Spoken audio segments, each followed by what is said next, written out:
"Sign it," Michael snarled, and he slammed his fist down on the marble table so hard the divorce papers jumped. He shoved them into his wife's chest, grabbed her wrist, and forced the pen between her fingers. "You're worthless, Claire. You always were. You're nothing without me, and everybody in the city knows it." He expected her to cry. He expected her to crawl. Instead, she pulled her hand free, signed her name in one steady stroke, and looked at him with a calm that turned his blood to ice. Because the man who just called his wife worthless had no idea a billionaire's private jet was already coming for her. Before we go any further, I want to invite you to subscribe to this channel and stay with me all the way to the end of this story because you will not believe how it turns out. And do me a favor while you watch. Leave a comment and tell me what city you are watching from right now so I can see just how far this story has traveled. Now let me tell you about Claire. For 8 years, Michael Bennett believed he had built his entire empire with his own 2 hands, and he made sure everyone in Chicago believed it too. He walked into rooms like he owned the air in them. He shook hands with investors and let them call him a visionary, and he never once corrected them, never once said the word. We never once mentioned the quiet woman sitting at home who had carried him through the darkest years of his life. In his own mind, Michael had done it alone, and a man who convinces himself of a lie long enough will eventually treat the truth like an enemy. The morning he decided to end his marriage, Michael did not wake up sad. That was the part that would haunt him later when everything came apart. He woke up light. He woke up relieved. He stood in front of the mirror in that penthouse apartment overlooking the river, straightened his tie, and rehearsed the words he was going to say to his wife as if he were rehearsing a pitch to a boardroom. "You don't fit into my world anymore, Claire." He practiced under his breath. "We both know it. You're not the same person." He smiled at his reflection. He actually smiled. Downstairs in a law office he had chosen precisely because it was expensive and cold and impersonal. 2 attorneys were already waiting with the documents. Michael had planned this the way he planned an acquisition. Clean, efficient, final. He had even brought his phone so he could check email while it happened, because in his mind, this was a transaction and Claire was a liability he was finally removing from the balance sheet. Claire Whitmore arrived exactly on time the way she always did. She wore a plain gray coat that Michael had once called embarrassing in front of his colleagues. She carried a small handbag. She did not bring a lawyer, and that alone told Michael everything he wanted to believe. He looked at her walking in with nothing, no representation, no fight in her, and he thought there she is exactly the woman I always knew she was. Small, quiet, not built for this world. He was so wrong that later he would lie awake at night physically sick from how wrong he had been. "Claire, sit," Michael said, and he did not stand up when she entered. That was the first cruelty of the day, and it was deliberate. "Thank you for being punctual. Let's not drag this out." Claire sat. She folded her hands. She looked at him with an expression he could not read, and that bothered him more than tears would have. "I've had the papers prepared." Michael continued, sliding a folder toward her. "It's a fair settlement. More than fair, honestly. My attorneys think I'm being generous." "Generous," Claire repeated softly. It was not a question. It was almost a memory. "You'll have enough to be comfortable," Michael said, and here his voice took on that tone she had heard 1,000 times across 1,000 dinners, the tone of a man explaining reality to someone he assumed could not understand it. "Look, I'm not going to insult you by pretending. Somewhere along the way, we became 2 different people. I built something enormous, Claire. I'm meeting with people now who move markets, and you—" He paused, choosing the knife carefully. "You were content to stay small. That's not a criticism. It's just the truth. You never really wanted to be part of what I was doing." One of the attorneys shifted uncomfortably. Even a stranger in the room could feel the temperature of what was happening. Claire did not flinch. She simply asked, "Is that what you tell people, Michael, that I was never part of it?" "I tell people you're a good person," Michael said, and he actually believed this counted as kindness. "But let's be honest with each other for once. You were never in the business. You supported me, and I appreciate that I do. But there's a difference between the person who makes the coffee and the person who closes the deal." There it was, the person who makes the coffee. Claire had once stayed awake for 3 consecutive nights going through a contract Michael's own lawyers had missed a fatal clause in a clause that would have handed a competitor the rights to his entire technology platform. She had found it at 4 in the morning, circled it in red, and woken him up gently so he could fix it before the signing. He had kissed her forehead and called her a genius that night. Now 7 years later, he called her the person who makes the coffee. She let it land. She did not correct him. And this is the part that reveals who Claire truly was, because a smaller person would have exploded. A wounded person would have listed every sacrifice, but Claire had already made a decision somewhere deep inside herself days before this meeting, and the decision was this. She was not going to spend 1 more minute of her life begging a man to see what he had chosen to be blind to. "May I have the pen?" she asked. Michael blinked. "You don't want to read it first. You don't want your own attorney to review the terms. I trust that you've been generous," Claire said, and there was something in the way she said generous that should have warned him, something almost gentle, almost pitying. "You said so yourself." She picked up the pen. She signed her name in clean, unhurried strokes. Claire Whitmore. And then she set the pen down, closed the folder, and slid it back across the table toward him. The silence that followed was the loudest thing Michael had ever heard. He had prepared for a battle and been handed a surrender, and instead of feeling victorious, he felt strangely deeply unsettled, like a man who has swung a hammer expecting resistance and hit nothing but air. He found himself talking to fill the quiet. "I want you to know I don't regret the years we had," he said, which was a lie, built on top of a lie. "You helped me through some rough patches. I'll always remember that." "I know you will," Claire said, standing. "Eventually." "What does that mean?" She picked up her small handbag. She looked at him one last time, and for a single second, something flickered across her face. Not anger, not grief, but a kind of sadness so old and so quiet that Michael would remember it for the rest of his life without ever fully understanding it. "Goodbye, Michael," she said. "I hope she's worth it." And then she walked out. Now here is what Michael did not know, and it is the thing that turns this entire story on its head, so stay with me. Michael assumed Claire walked out of that office with nothing. He assumed she had nowhere to go, no power, no name, no future beyond the settlement he had so graciously offered.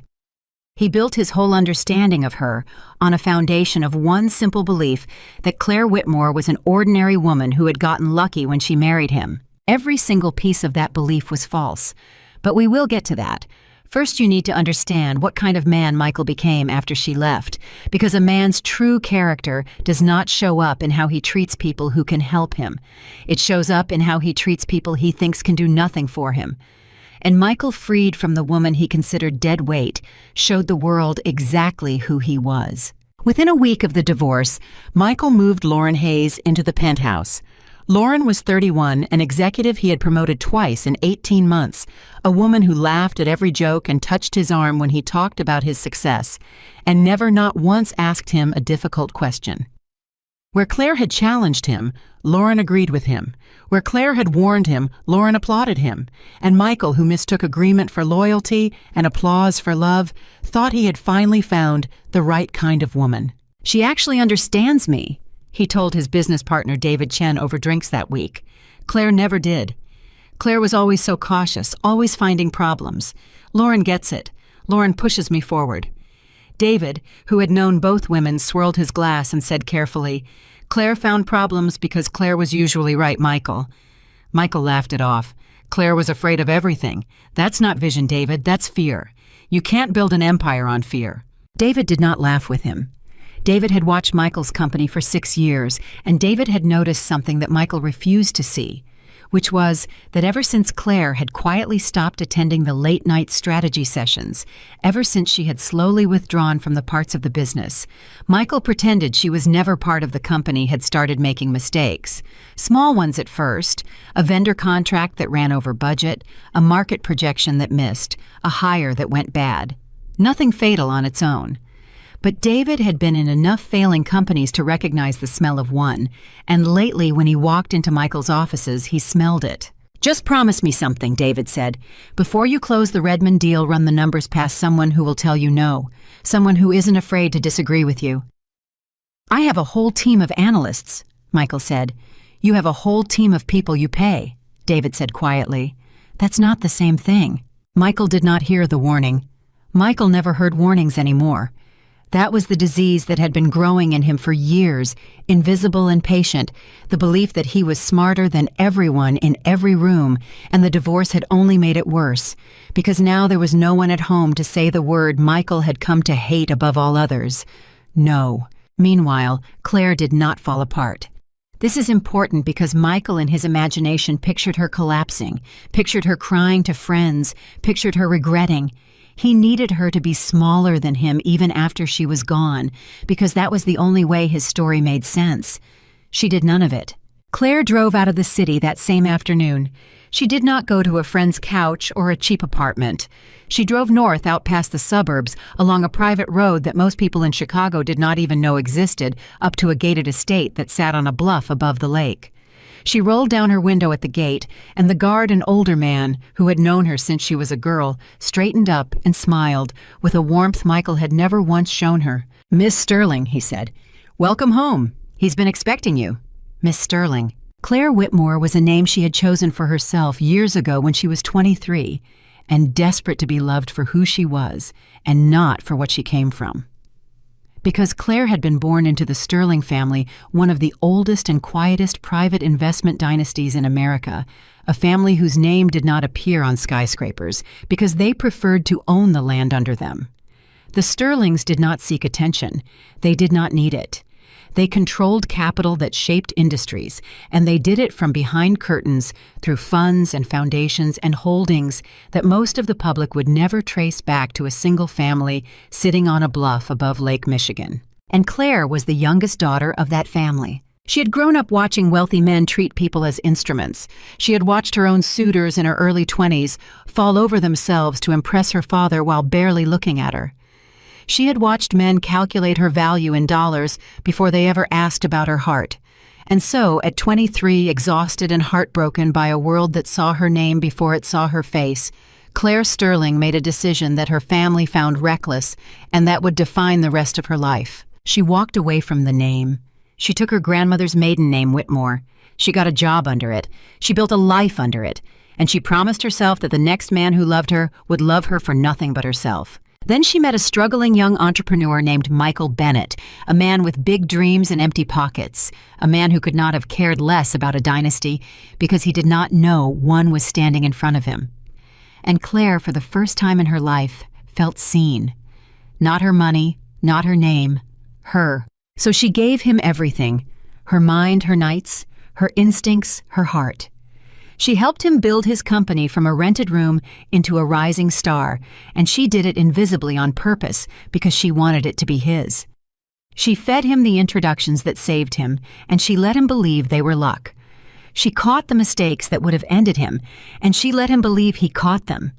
She stayed in the shadows so that the man she loved could stand in the light, and he thanked her by calling her worthless. The old man who ran the estate, the one who was expecting Claire, was her uncle Nathaniel Sterling. If you have heard the name Sterling in connection with anything, you have heard it in connection with Nathaniel, because he was the one member of the family who occasionally allowed his name to surface, the billionaire investor whose approval could turn a small company into a global empire overnight. Nathaniel had raised Claire like his own daughter after her parents passed, and Nathaniel had never forgiven himself for the thing he had done years ago, which was to let her walk away and disappear into a life he could not protect her inside of. Claire found him in the study, and the moment she saw him, she felt 8 years of composure begin to tremble. "Uncle Nathaniel," she said. "Claire," he said, and he crossed the room and held her the way a father holds a child who has finally come home from a long and terrible journey. "You came back. I signed the papers today." "I know." His voice was gentle, but there was steel under it. "I've known everything for a long time, Claire. I just respected your wish to live your own life, but I could not respect it forever. Not after what I've learned." Claire pulled back and looked at him. "What do you mean, what you've learned?" Nathaniel was quiet for a long moment. Then he walked to his desk, and he opened a leather folder, and he slid it across to her, the way only hours earlier Michael had slid divorce papers across a table. But what was inside this folder would not end a marriage. It would end a lie. I had people look into your husband's company, Nathaniel said, not because I wanted to interfere, because I wanted to know that the man you gave your life to was worthy of it. And Claire... He paused, and something in his face broke. What I found made me sick. Claire looked down at the folder. She did not open it yet. Tell me. He erased you, Nathaniel said simply, from all of it. Do you understand what I'm saying? The strategies you built, the introductions you made, the disasters you prevented. He didn't just fail to credit you, Claire. He systematically removed your name from documents. He rewrote the history of his own company so that you were never in it. There are investor decks that describe his early years, the years you carried him through, and you do not appear in a single one of them. He didn't forget you. He deleted you. Claire's hands, which had been so steady when she signed the divorce papers, began to shake. I always knew he didn't credit me, she whispered. I told myself I didn't do it for credit. I told myself I did it because I loved him. There's more, Nathaniel said, and now his voice dropped, because what came next was the thing that changed everything. The company he thinks he built alone, the company he threw you away to protect.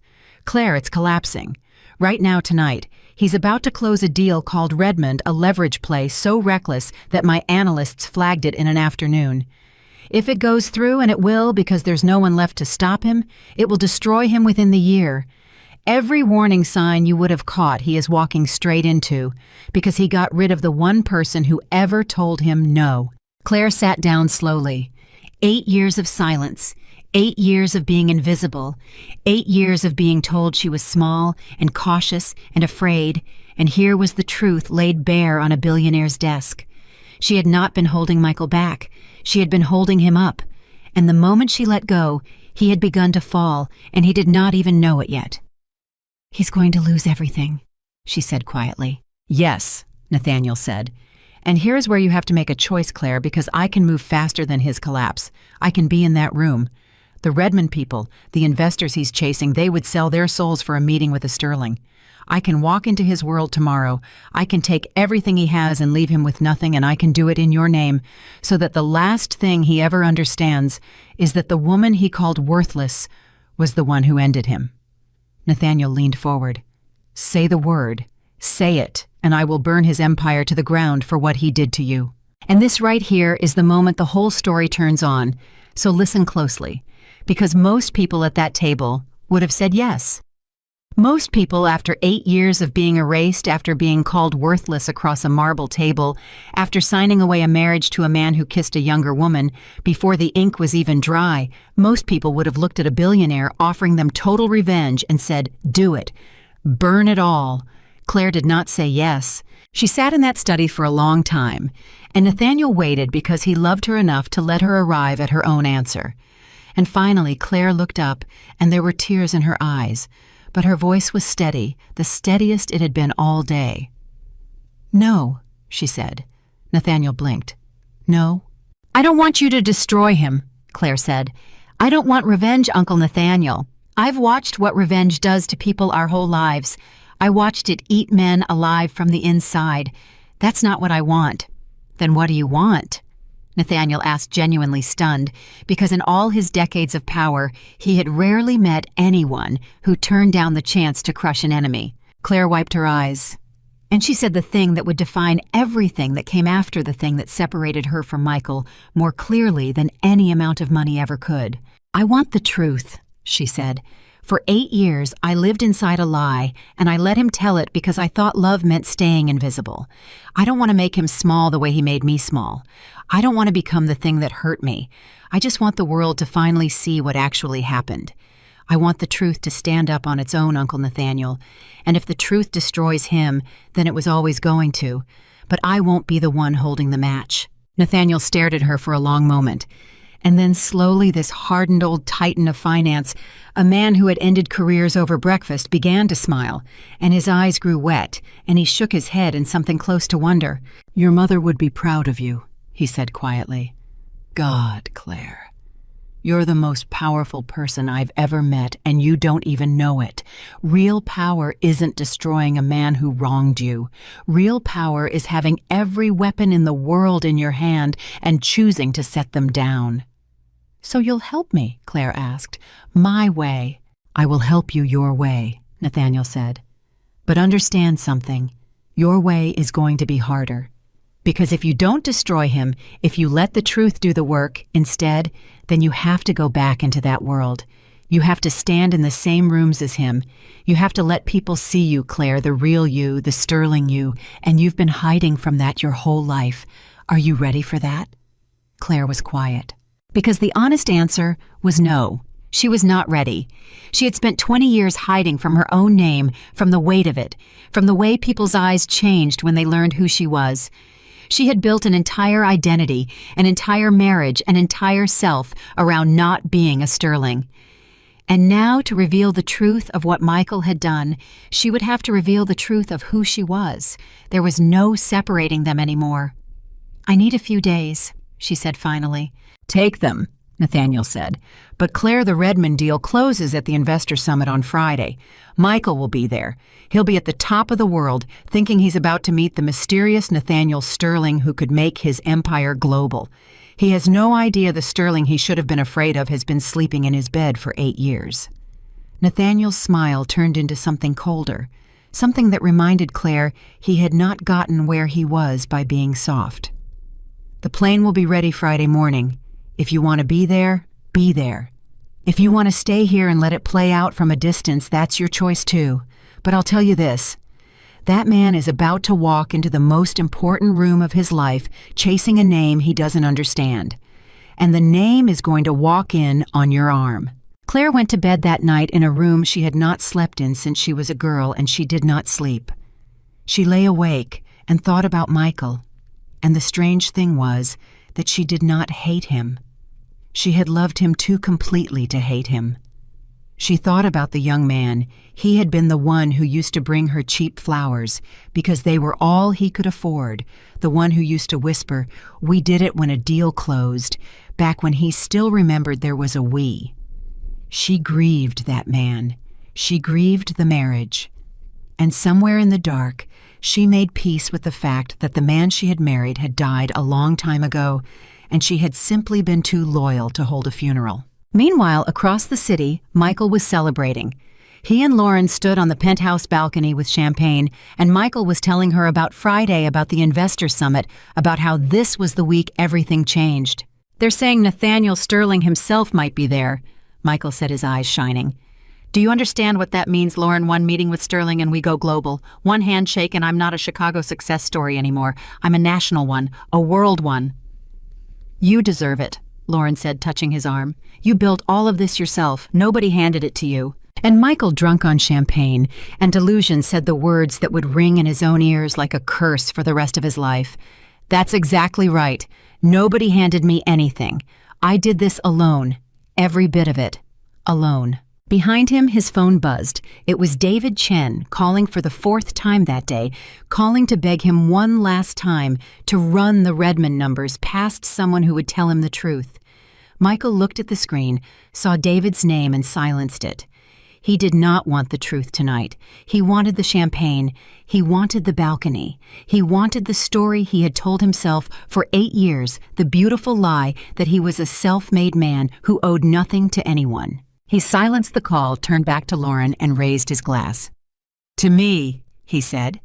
And somewhere north of the city, on a bluff above the lake, the woman who had actually built the thing he was toasting closed her eyes at last and made her decision. She would go to the summit. She would walk into that room, not for revenge, not to destroy him, but because the truth deserved to stand up in the light after 8 years in the dark, and she was done being the one who kept it hidden. The days between that night and Friday moved slowly for Claire and quickly for Michael, and that difference told you everything about the two of them. Claire spent her days in careful conversation with Nathaniel and with a small team of people who had quietly and without her knowledge been assembling something for weeks. Because here is a detail Michael never could have imagined. When Nathaniel said he had people look into the company, he did not mean a quick glance. He meant a forensic reconstruction. He meant that a team of the most discreet analysts in America had spent a month rebuilding from thousands of recovered emails and archived documents and financial records the true history of Michael Bennett's rise. And in that true history, on nearly every important page, was a woman Michael had tried to erase. "He was thorough," one of the analysts told Claire, sliding a thick binder across the table. "He deleted your name from the internal versions, but he forgot something that people always forget. Email lives forever. Every strategy you sent him, every warning, every fix, every introduction you brokered, it's all still there in his own outbox, in his own words thanking you. Miss Sterling, he wrote you a message in year 3 that says, and I quote, 'I would be nothing without you. You are the brain of this company.' He wrote that himself. And then he spent 5 years pretending you never existed." Claire read that email 3 times. "I would be nothing without you. You are the brain of this company." She remembered the night he sent it. She remembered believing it meant he would always know. "I'm not going to use these to humiliate him," she said quietly, closing the binder. "I want that understood. This isn't a weapon." "Then what is it?" the analyst asked, puzzled. "It's a record," Claire said. "It's proof that I was real. That's all I've ever wanted. For 8 years I started to doubt my own memory because he told the story so many times so convincingly that even I began to wonder if I'd imagined my part in it. This binder isn't for him. It's for me. It's proof that I didn't imagine my own life." That was the moment even Nathaniel's hardened analysts understood they were working for someone unlike anyone they had ever met. Michael, meanwhile, spent his week doing the opposite of reflection. He rehearsed. He rehearsed his pitch to Sterling. He rehearsed his humble self-made origin story, the one where he clawed his way up from nothing, the one with no Claire in it. He bought a new suit. He had Lauren on his arm at every dinner showing her off, and more than once he made a comment about his ex-wife, always the same theme, always the same cruelty dressed up as honesty. "My first marriage taught me a lot," he said at one dinner to a table of investors. "Mostly it taught me that you can't build greatness while carrying dead weight. Some people are anchors.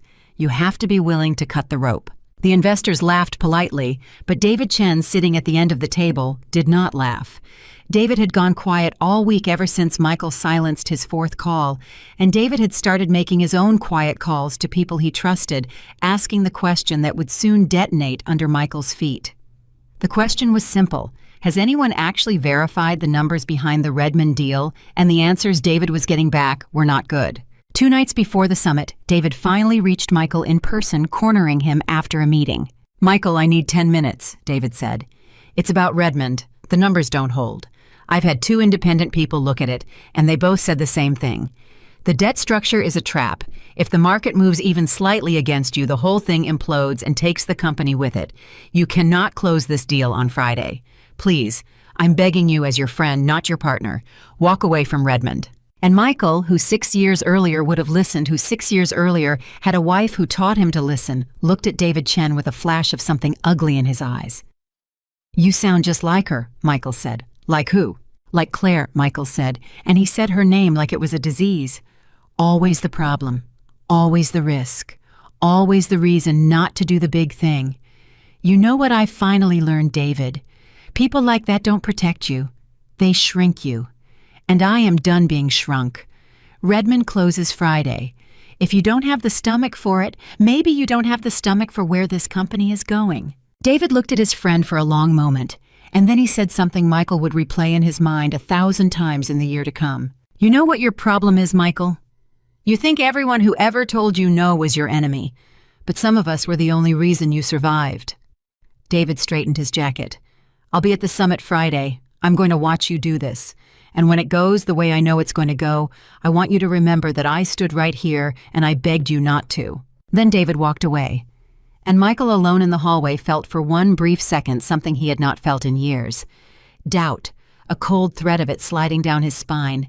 For 1 second he thought about Claire, about how she used to look at a deal and see the thing everyone else missed, about how many times her caution had saved him back when he still let her near the numbers. And then he crushed the feeling, the way he crushed everything that threatened the story of the self-made man. He straightened his tie. He told himself David was scared and Claire was gone, and Friday was going to be the greatest day of his life.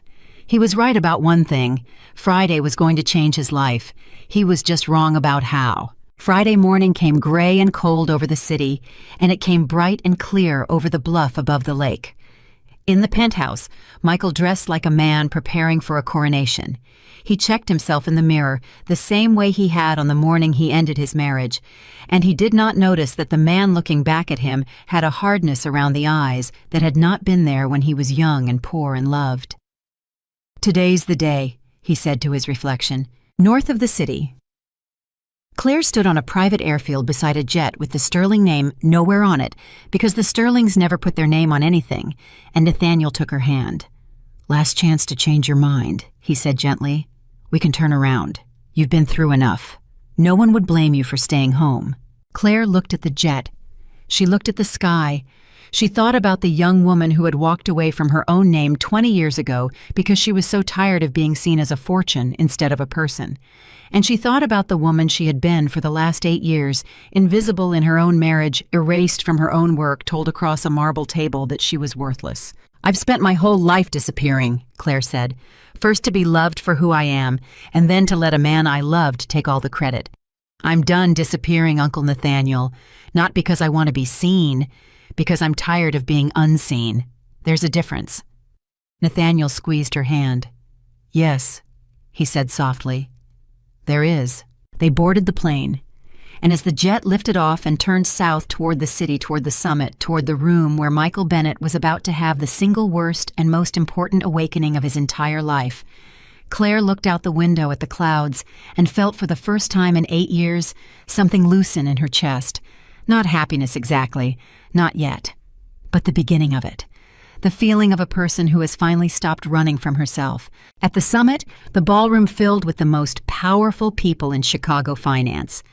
Michael arrived early, Lauren on his arm, and he worked the room like a king among subjects, shaking hands, dropping the name Redmond, letting everyone know the deal was closing today, letting everyone believe he was about to ascend. He kept glancing at the entrance, waiting, hoping, praying that the rumors were true, and that Nathaniel Sterling would actually appear, because one word from Sterling and Michael's whole world would go global. He wanted Sterling so badly. He had chased that name for years. He had no idea that the name had been sleeping beside him, cooking in his kitchen, catching his mistakes, loving him for free for 8 long years, and that he had thrown it across a marble table and called it worthless. Across the room, David Chen stood near the wall, watching the doors, waiting for something he could feel coming, but could not name. And then a hush moved through the crowd like a wave starting at the entrance and rolling backward, conversation dying, table by table, heads turning, and Michael felt his heart leap, because this had to be it. This had to be Sterling arriving. This had to be the moment his life changed forever. He was right. His life was about to change forever. He turned toward the entrance with the biggest smile of his career already forming on his face, ready to meet the billionaire who could make him a god. And through the doors walked Nathaniel Sterling, and on his arm in a gown, the color of quiet power, her chin lifted, her eyes finding Michael's across the silent room, walked the woman Michael had called worthless, Claire. The silence in that ballroom lasted only a heartbeat, but for Michael Bennett it stretched into eternity. His smile, the one he had prepared for Nathaniel Sterling, the one meant to charm a billionaire into making him a god, froze halfway across his face and then slowly, horribly began to crumble. Because the woman on Nathaniel Sterling's arm was not a stranger. The woman on the most powerful man in America's arm was Claire, his Claire. The Claire he had thrown across a marble table 3 weeks ago and called worthless. For a moment, his brain simply refused to process it. He actually blinked the way a man blinks when he thinks he is seeing something that cannot possibly be there. He looked at Claire, then at Nathaniel, then back at Claire, and some desperate part of his mind tried to construct an explanation that let him keep his world intact. She works for him now, he thought wildly. She's a guest. It's a coincidence. She snuck in. Anything. Any story except the true one, because the true one was already reaching up from the floor to swallow him whole. Nathaniel Sterling walked into the room like the room belonged to him, because in every way that mattered it did. And every powerful person in that ballroom, the same people Michael had spent the morning trying to impress, turned their backs on Michael entirely and oriented toward Sterling like flowers turning toward the sun. Michael did the only thing his ego knew how to do. He stepped forward, hand already extended, mouth already opening to introduce himself, to seize the moment he had chased for years. "Mr. Sterling," he said, and his voice came out higher than he intended. "Michael Bennett, it's an honor I've been hoping to." Nathaniel Sterling walked straight past him. He did not slow down. He did not glance over. He did not so much as acknowledge that Michael Bennett occupied space in the physical world. He walked past Michael's outstretched hand as if it were empty air, and the whole room saw it, and the whole room understood it, because in that world, a snub from Sterling was louder than any speech. Michael's hand hung in the air for one agonizing second before he pulled it back. Nathaniel walked to the center of the room, and Claire walked beside him, and then Nathaniel turned, scanned the crowd of Chicago's most powerful, and let his eyes settle on the young man he had just humiliated. "There he is," Nathaniel said, and his voice carried without effort the voice of a man who had never once needed to raise it. The self-made man. A ripple of uncertain laughter moved through the crowd, the laughter of people who do not yet know whether they are watching a joke or an execution. "I've heard so much about you, Mr. Bennett." Nathaniel continued, walking slowly toward him now. "The visionary, the genius who built an empire alone. I've read the interviews. I've seen the profiles. All that talk about how nobody handed you anything." He stopped a few feet away. "I found it fascinating, because I happen to know quite a lot about the actual history of your company.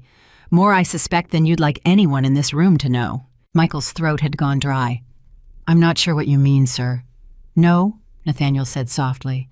"I don't imagine you are. That's rather the whole problem, isn't it?" And then he turned, and he extended his hand to the woman beside him, and he said the words that ended Michael's entire understanding of his own life. "May I introduce my niece, Claire Sterling, the youngest daughter of the Sterling family, and until about 3 weeks ago, your wife." The room did not gasp. It was too stunned to gasp. It simply went utterly, completely silent, a silence so total that Michael could hear his own pulse hammering in his ears. Sterling. Her name was Sterling. The woman he had married. The woman who had reviewed his contracts and caught his mistakes and brokered his introductions. The woman he had told an entire city was dead weight and anchor the person who makes the coffee. That woman was a Sterling. She was the name he had been chasing for years. She had been in his bed, in his kitchen, in his life, holding his empire together with her bare hands, and she was the single most powerful bloodline in American finance, and he had thrown her away and called her worthless. His legs actually weakened. He reached out and gripped the back of a chair. "Claire," his voice cracked on her name. Is that true?" Claire looked at him. And here was the thing that undid him more than anything Nathaniel had said. There was no triumph in her face. There was no cruelty. She looked at him the way you look at someone you once loved and lost, with a sadness so deep and so genuine that it made the whole thing worse, because he could not even comfort himself by telling a story where she was the villain. "Yes, Michael," she said quietly. "It's true." "Why?" He started and stopped and started again, his composure shattering in front of 200 of the most important people he would ever meet. "Why didn't you ever tell me 8 years? 8 years, Claire. Why would you hide something like that from your own husband?" And Claire gave him the answer that would haunt him for the rest of his days. "Because I wanted someone to love me without knowing my last name," she said. "I wanted one person on this earth to look at me and see me. Just me, not the money, not the family, not what I could do for them." Her voice did not waver, but her eyes shone. "For a little while, Michael, I thought that person was you.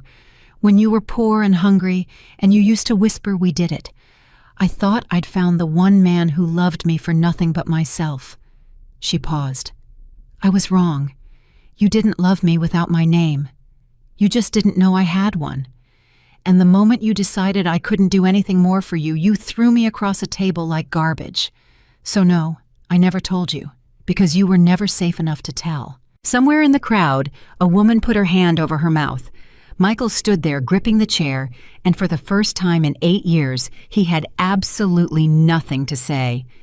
Every weapon in his arsenal, the charm, the deflection, the reframing, the ability to talk his way out of anything, all of it turned to ash in his mouth.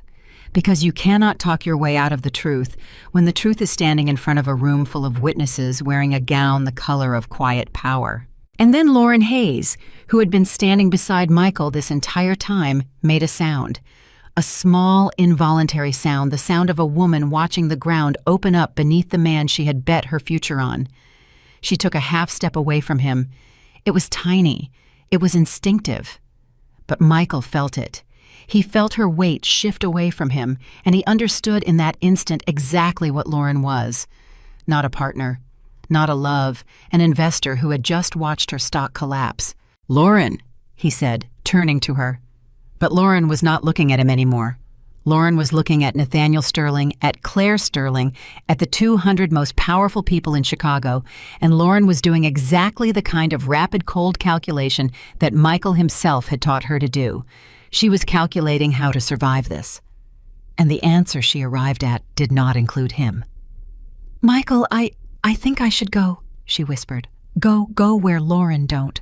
"I'll call you," she said, which every human being in that room understood meant she would never call him again.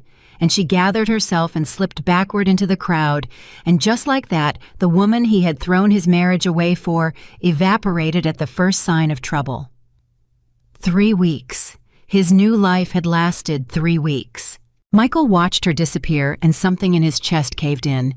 Because Claire had stood beside him for 8 years through failure and poverty and terror, and Lauren could not stand beside him for 8 minutes. Across the room, David Chen watched all of this with an expression that was not triumph and was not pity, but something in between the face of a man watching a prophecy he tried to prevent come true anyway. Nathaniel Sterling let the moment breathe. He was a patient man. He had built his fortune on knowing exactly when to speak and when to let silence do the work.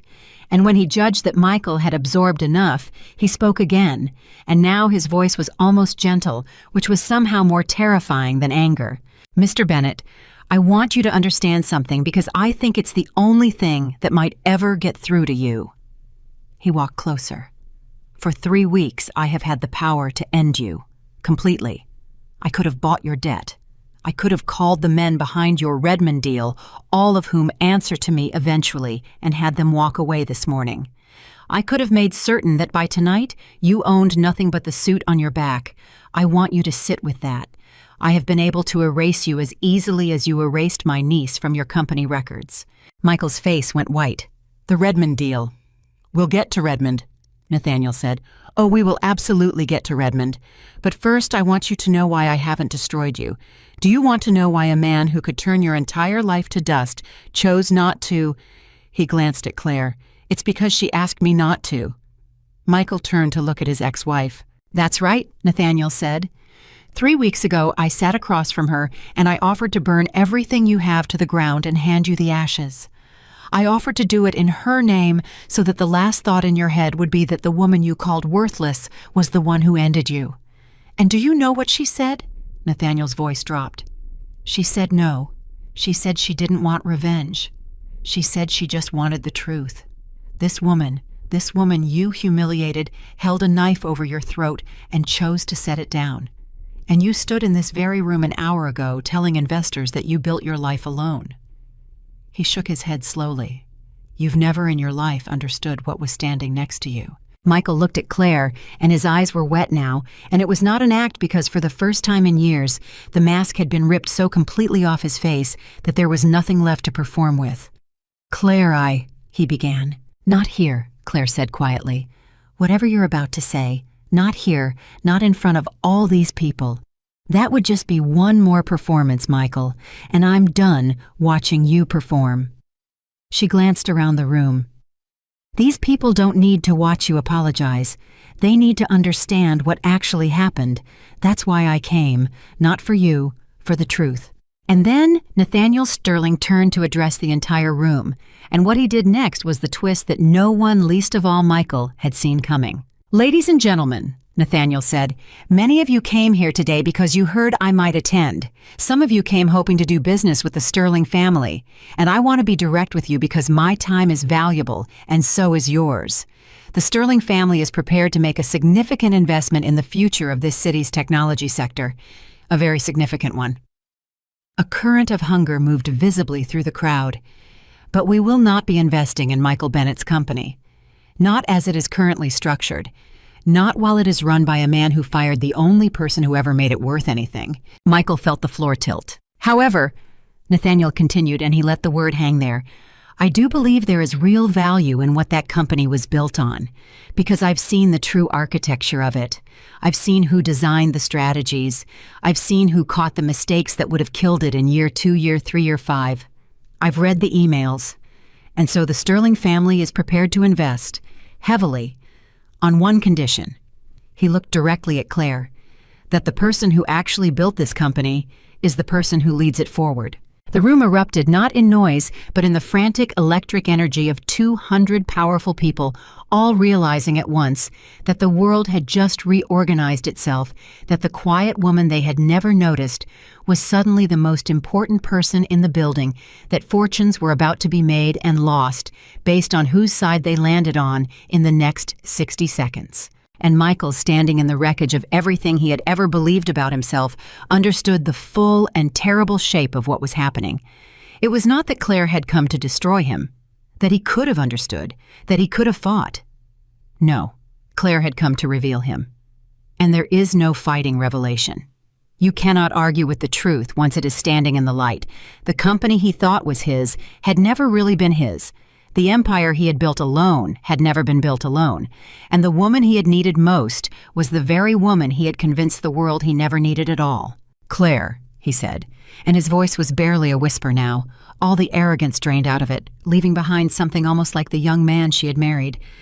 Please, I know I have no right, but please, just tell me. Did you plan this? All of it was this always the plan? To wait, and then to walk in here and take everything. And Claire looked at him with an expression of such profound sadness that it silenced the room all over again. Michael, she said, do you hear yourself even now, even standing here? You still think this is about you? She shook her head slowly. There was no plan. I signed your papers, and I went home, and I cried, and I grieved, and I tried to figure out how to build a life out of the pieces you left me. That's all I was trying to do. Survive. My uncle is the one who looked into your company because he wanted to know if the man I'd given 8 years to was worth it. And when he found out what you'd done, when he found out you deleted me, he came to me with an offer to destroy you. And I told him no. Her voice broke just slightly. I didn't come here to take everything from you, Michael. I came here because I was tired of disappearing. I've disappeared my whole life. I disappeared behind a fake name to be loved, and then I disappeared behind you so you could take all the credit, and I am done. Do you understand? I am done being invisible. That's all this is. A woman who finally decided to stop hiding. It was never about you at all. And that more than the bankruptcy that was coming, more than the public humiliation, more than losing his company was the thing that broke Michael Bennett. Because for 8 years he had believed he was the center of the story. He had believed Claire's whole existence orbited around his greatness. And now in front of everyone, she had told him the truth that was more devastating than any revenge. He was not the center of her story. He had never been. He was just the man who had been too blind to see the sun standing next to him, and she had finally decided to shine with or without him. The summit dissolved into chaos after that, the controlled, expensive chaos of the very wealthy. Investors who had ignored Claire for years suddenly found reasons to be near her. People who had laughed at Michael's jokes an hour ago now avoided his eyes. And Michael stood alone in the middle of it all, a king watching his court walk away from him one handshake at a time, and the loneliest man in a room of 200 people. But the story was not finished, because Nathaniel Sterling had promised they would get to Redmond, and Nathaniel Sterling was a man who kept his promises. He crossed the room to where Michael stood abandoned, and he lowered his voice so that only Michael could hear him, and what he said next drained the last color from Michael's face. "That deal you're closing this afternoon," Nathaniel said quietly. "Redmond, you should know that my analysts flagged it in a single afternoon. The debt structure is a trap, Mr. Bennett. It's designed to look like growth and function like a noose. If you close it, and if the market moves against you even slightly, and it will then, within 12 months, you will lose everything.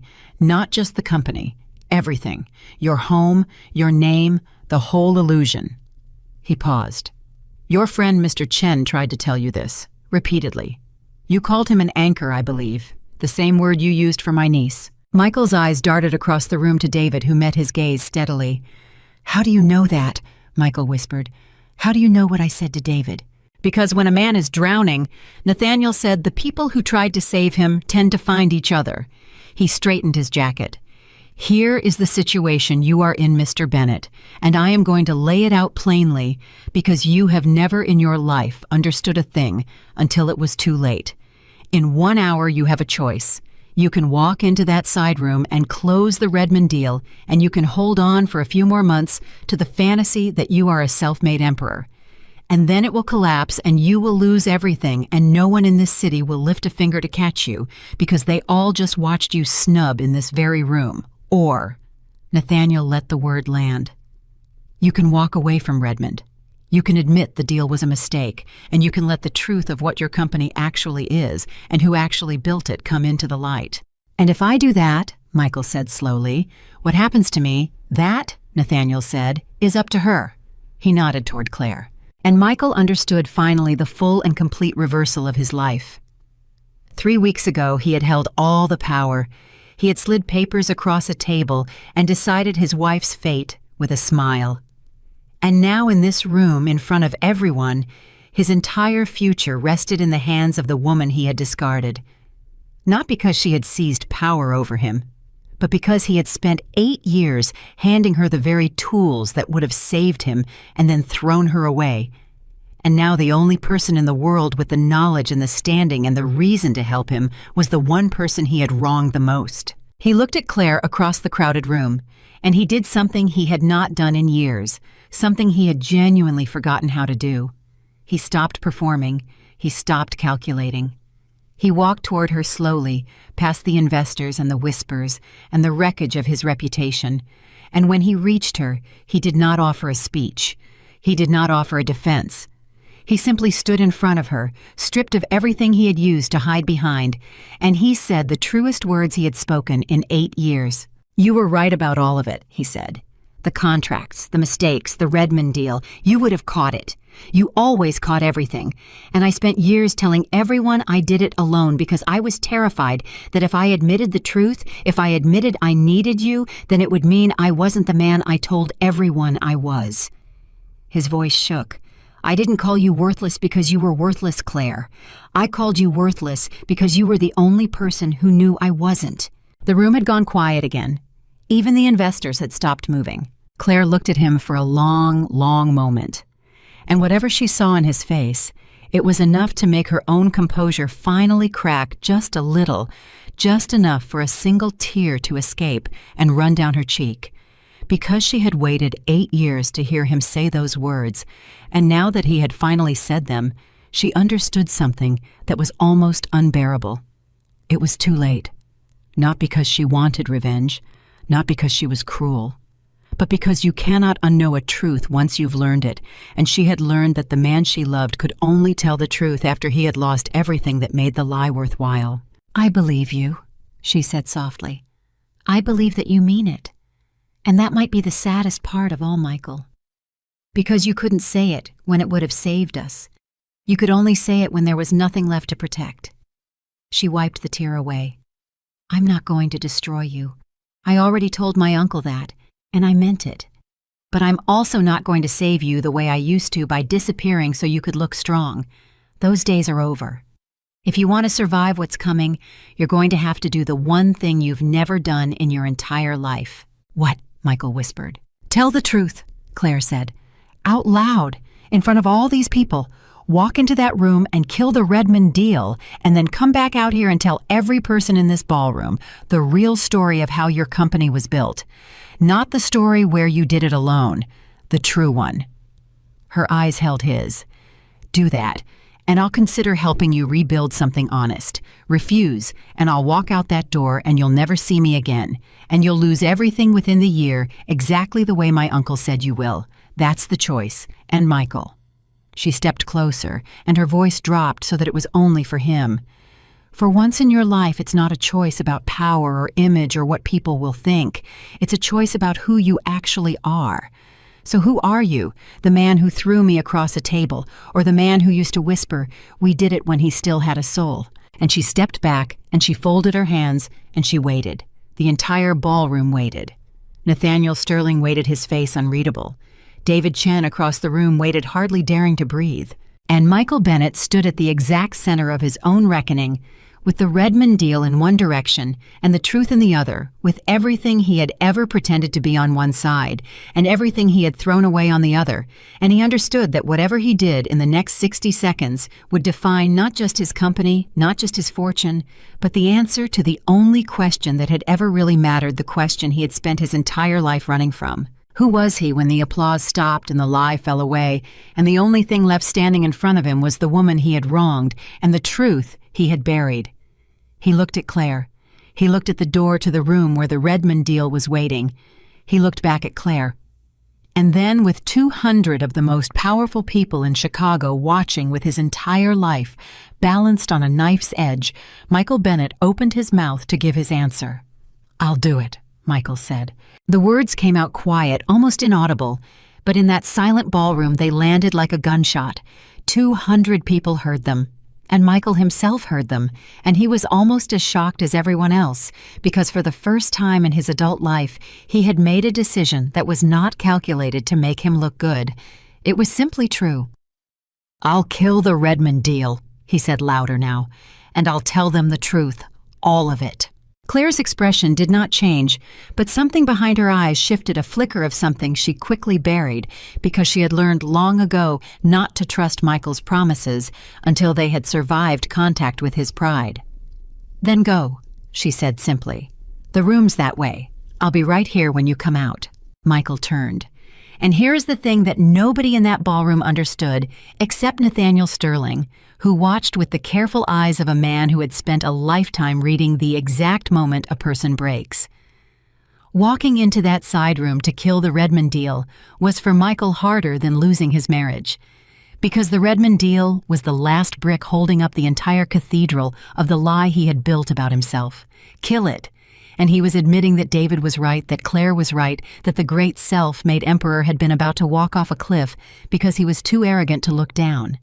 Every step toward that door was a step away from the only identity he had ever known. He reached the door. He put his hand on it, and he hesitated.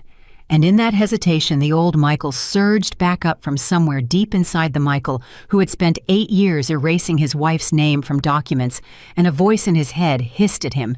"You don't have to do this. You can still close Redmond. You can still be somebody. You don't need her. You never needed her. Walk in there and sign and figure out the rest later the way you always have." He stood frozen with his hand on that door for what felt like an hour. And then across the room he heard David Chen's voice. Not loud, just enough. "Michael," David said, "I begged you not to close it. Remember, I stood in that hallway and I begged you. So I'm going to say the same thing one more time as your friend for the last time. Walk away from Redmond." A pause. "Don't make me watch you choose the lie again." And something about David's voice, the exhaustion in it, the 8 years of loyalty in it, the fact that David was still trying to save him, even after everything cut through the poison in Michael's head. He thought about Lauren, who had vanished at the first sign of trouble. And he thought about David, who was still standing there fighting for him. And he thought about Claire, who had held a knife over his throat and set it down. And he understood in a single searing moment of clarity that he had spent his entire life mistaking the people who flattered him for allies and the people who challenged him for enemies. He had gotten it exactly backward, every single time. He opened the door and walked in. The Redmond team was waiting, 4 executives and a lawyer, and a stack of documents an inch thick, all smiles, all handshakes, all ready to close the deal that would supposedly make Michael Bennett a global name. "Michael," the lead Redmond man said, rising. "We were starting to wonder. Everything all right out there? We heard Sterling himself showed up. That's fantastic timing. We should—" "I'm not signing," Michael said.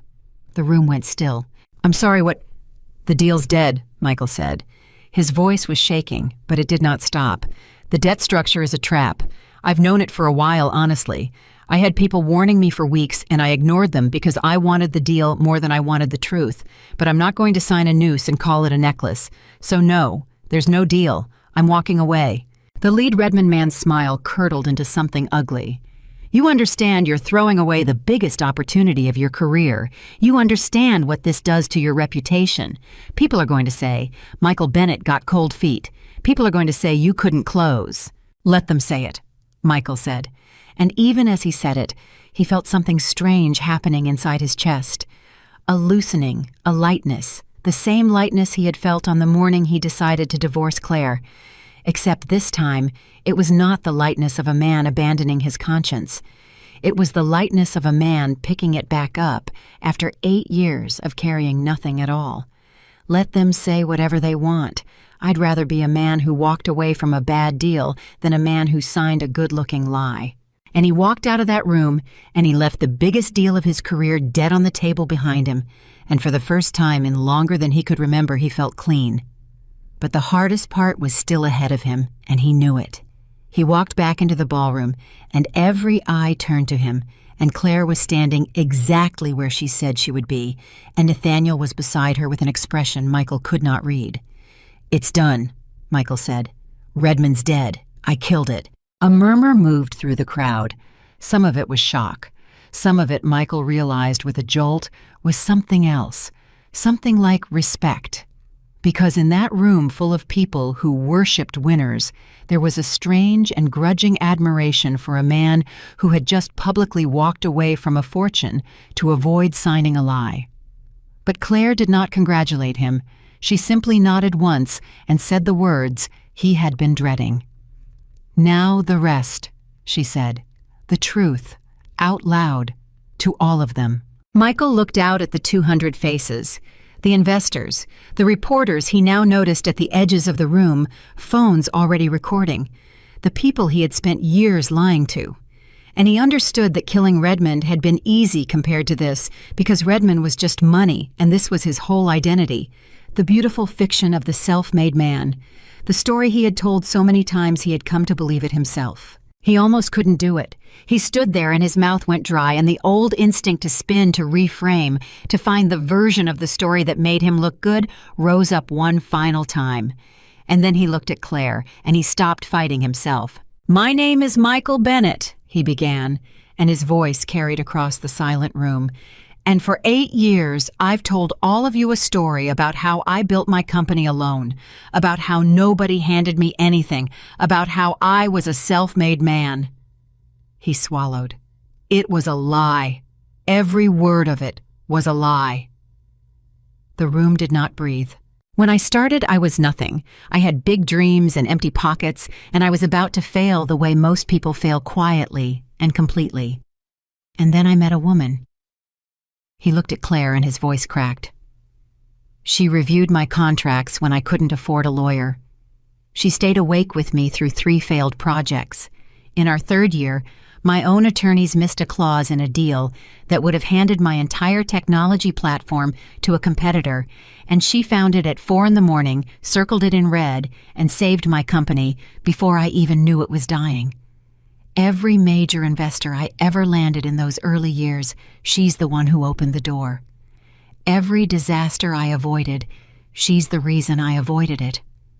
He drew a shaking breath. "And then when the company got successful, I did something I will be ashamed of until the day I die. I erased her. I took her name off the documents. I told the story as if I'd done it alone. I even convinced myself it was true. And 3 weeks ago, I slid divorce papers across a table, and I looked the woman who built my company in the eye, and I called her worthless." Somewhere in the crowd, a person actually gasped. "Her name," Michael said, "is Claire Sterling, and she is the smartest, most decent person I have ever known, and everything good that has my name on it should have had hers. I stand here in front of all of you, a fraud who finally ran out of places to hide. That's the truth. That's the whole truth. I'm sorry it took losing everything for me to be able to say it." And then he stopped, because there was nothing left to say, and he stood there emptied out and exposed in front of the most powerful people in the city, waiting for the laughter, waiting for the contempt, waiting for the world to finally see what a fraud he was. But that is not what happened. Because here is a thing about the truth that Michael had never understood, a thing that Claire had tried to teach him for 8 years without ever getting through. The truth spoken plainly has a power that no performance can match. And the room full of people who lied to each other professionally every single day, who spun and postured and performed for a living, was utterly disarmed by the sight of a man telling the naked, humiliating truth about himself with nothing to gain from it. Nobody laughed. The silence stretched. And then slowly Claire walked toward him. She stopped in front of him, and she looked at him for a long moment, and Michael braced himself because he did not know what she was going to do, and he had learned that he no longer had the right to guess. "That's the man I married," Claire said quietly so only he could hear. "Right there. That man who just told the truth. I haven't seen him in 6 years. I'd started to think he was dead." Her voice trembled. "I don't know if he can stay. I don't know if you can be him for more than one afternoon in front of a crowd. But I saw him. And that matters to me. It matters more than you know." Michael's eyes filled. "Claire, But it doesn't change what happens next," Claire said, and her voice hardened, not with cruelty, but with a boundary, a line she had spent 8 years failing to draw and was finally drawing now. "You told the truth today, and I'm proud of you for it. But the truth doesn't erase the years. It doesn't erase you deleting me from my own life's work. It doesn't erase Lauren. It doesn't erase Worthless. Being honest for one afternoon doesn't earn back 8 years of erasing me. Do you understand the difference?" "Yes," Michael whispered. "I understand." "Good," Claire said, "because I need you to hear the next part with your whole heart, and not with the part of you that's already trying to figure out how to win me back." And then Claire delivered the twist that reorganized the entire situation, and it landed on Michael harder than anything Nathaniel had said, harder than the collapse of Redmond, harder even than the revelation of her name. "My uncle and I are going to invest in your company," she said. "We're going to save it. The Sterling family is going to put the capital in that keeps it alive and takes it global, the exact thing you've been chasing for years." Michael stared at her, uncomprehending. You're saving it after everything." "Yes," Claire said, "but not for you, Michael. That's the part I need you to understand. We're not saving it for you." She gestured out at the ballroom, at the offices beyond it, at the whole enterprise. "There are 400 people who work at your company. 400 people with mortgages and kids and lives, 400 people who did nothing wrong. And if that company collapses because of your ego, they're the ones who suffer, not you. You'll land somewhere. You always do. But the woman in accounting who's been there since year 2, the young engineers who believed in the mission, the single father in sales, they lose everything. So we're going to save the company. For them." Her eyes held his. "And for me. Because I built it too. And I'm not going to let my life's work die just because the man running it forgot who really made it."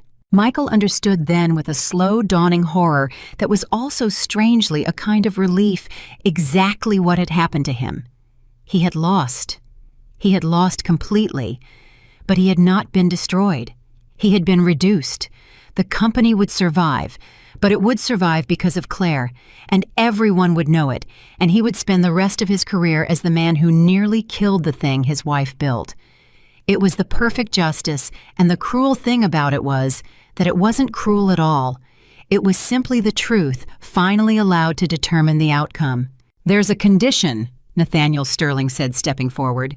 He had been watching this entire exchange with the patience of a man who owned time itself. "The Sterling family does not invest in companies run by men we don't trust. And Mr. Bennett, I don't trust you. Not yet, perhaps not ever. So here are the terms, and they are not negotiable." He let the weight of the moment settle. "Claire becomes the chief executive of the company, effective immediately. You keep a role. Founder advisor, whatever title lets you keep some dignity. But she runs it. She has final say on every strategic decision. And every warning she gives you, every no, she says you will listen to, because the last time you ignored her warnings, you nearly destroyed 400 lives." Nathaniel's eyes were cold as winter. "You spent 8 years pretending she wasn't the brain of your company. Now she'll be the brain of it in title as well as in truth. That's the deal. Take it and your company lives, and your people keep their jobs. Refuse it, and I let Redmond's collapse play out from a distance, and I watch you lose everything, and I don't lose a moment of sleep. You have 30 seconds. The room held its breath, and Michael, standing there with the last shreds of his pride in his hands, faced the final and most complete humiliation of the entire day. Because Nathaniel was not just asking him to accept help, he was asking him to publicly hand the company he had claimed to build alone to the woman he had claimed did nothing. He was asking Michael to make the lie's collapse permanent and official and legal.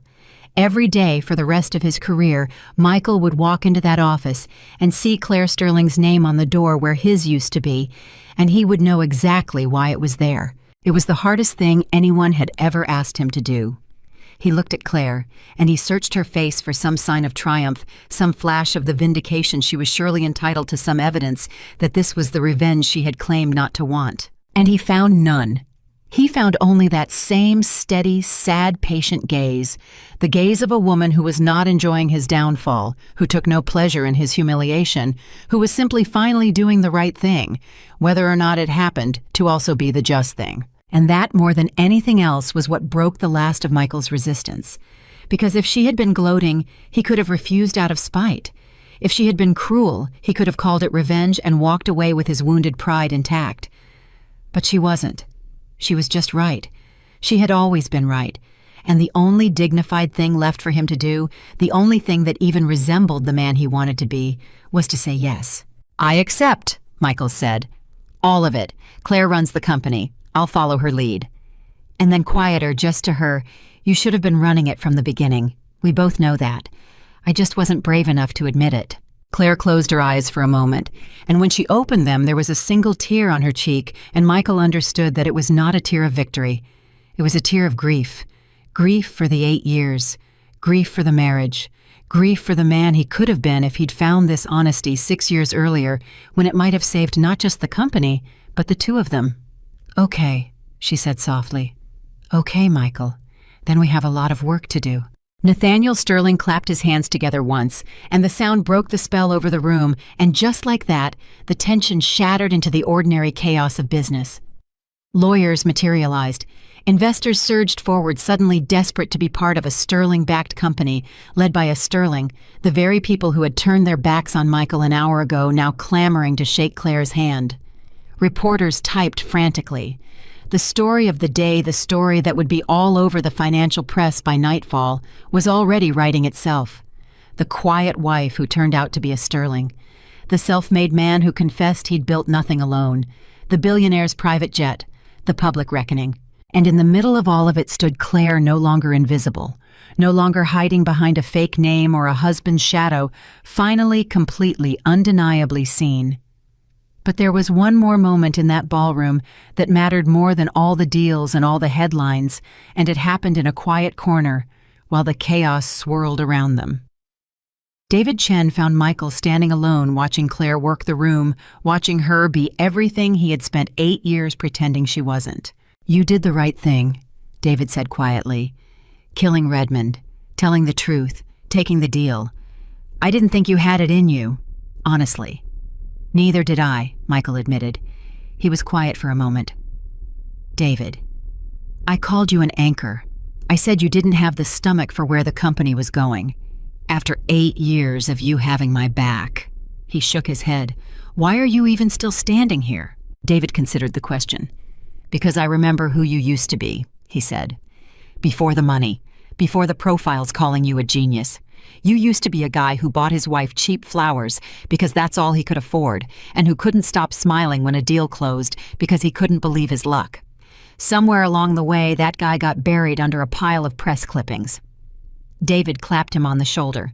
"Maybe he's still in there. Today's the first time I've seen him in years." Michael's throat tightened. "I don't know if I can be him again, David. I don't know if I even know how." "Nobody does," David said. "You just try, every day, and you let the people who actually love you tell you when you're getting it wrong." He glanced across the room at Claire. "You just handed the company to the one person on earth who's earned the right to tell you no. If you're smart, and I mean actually smart, not the fake genius smart you've been faking, you'll spend the rest of your life listening to her."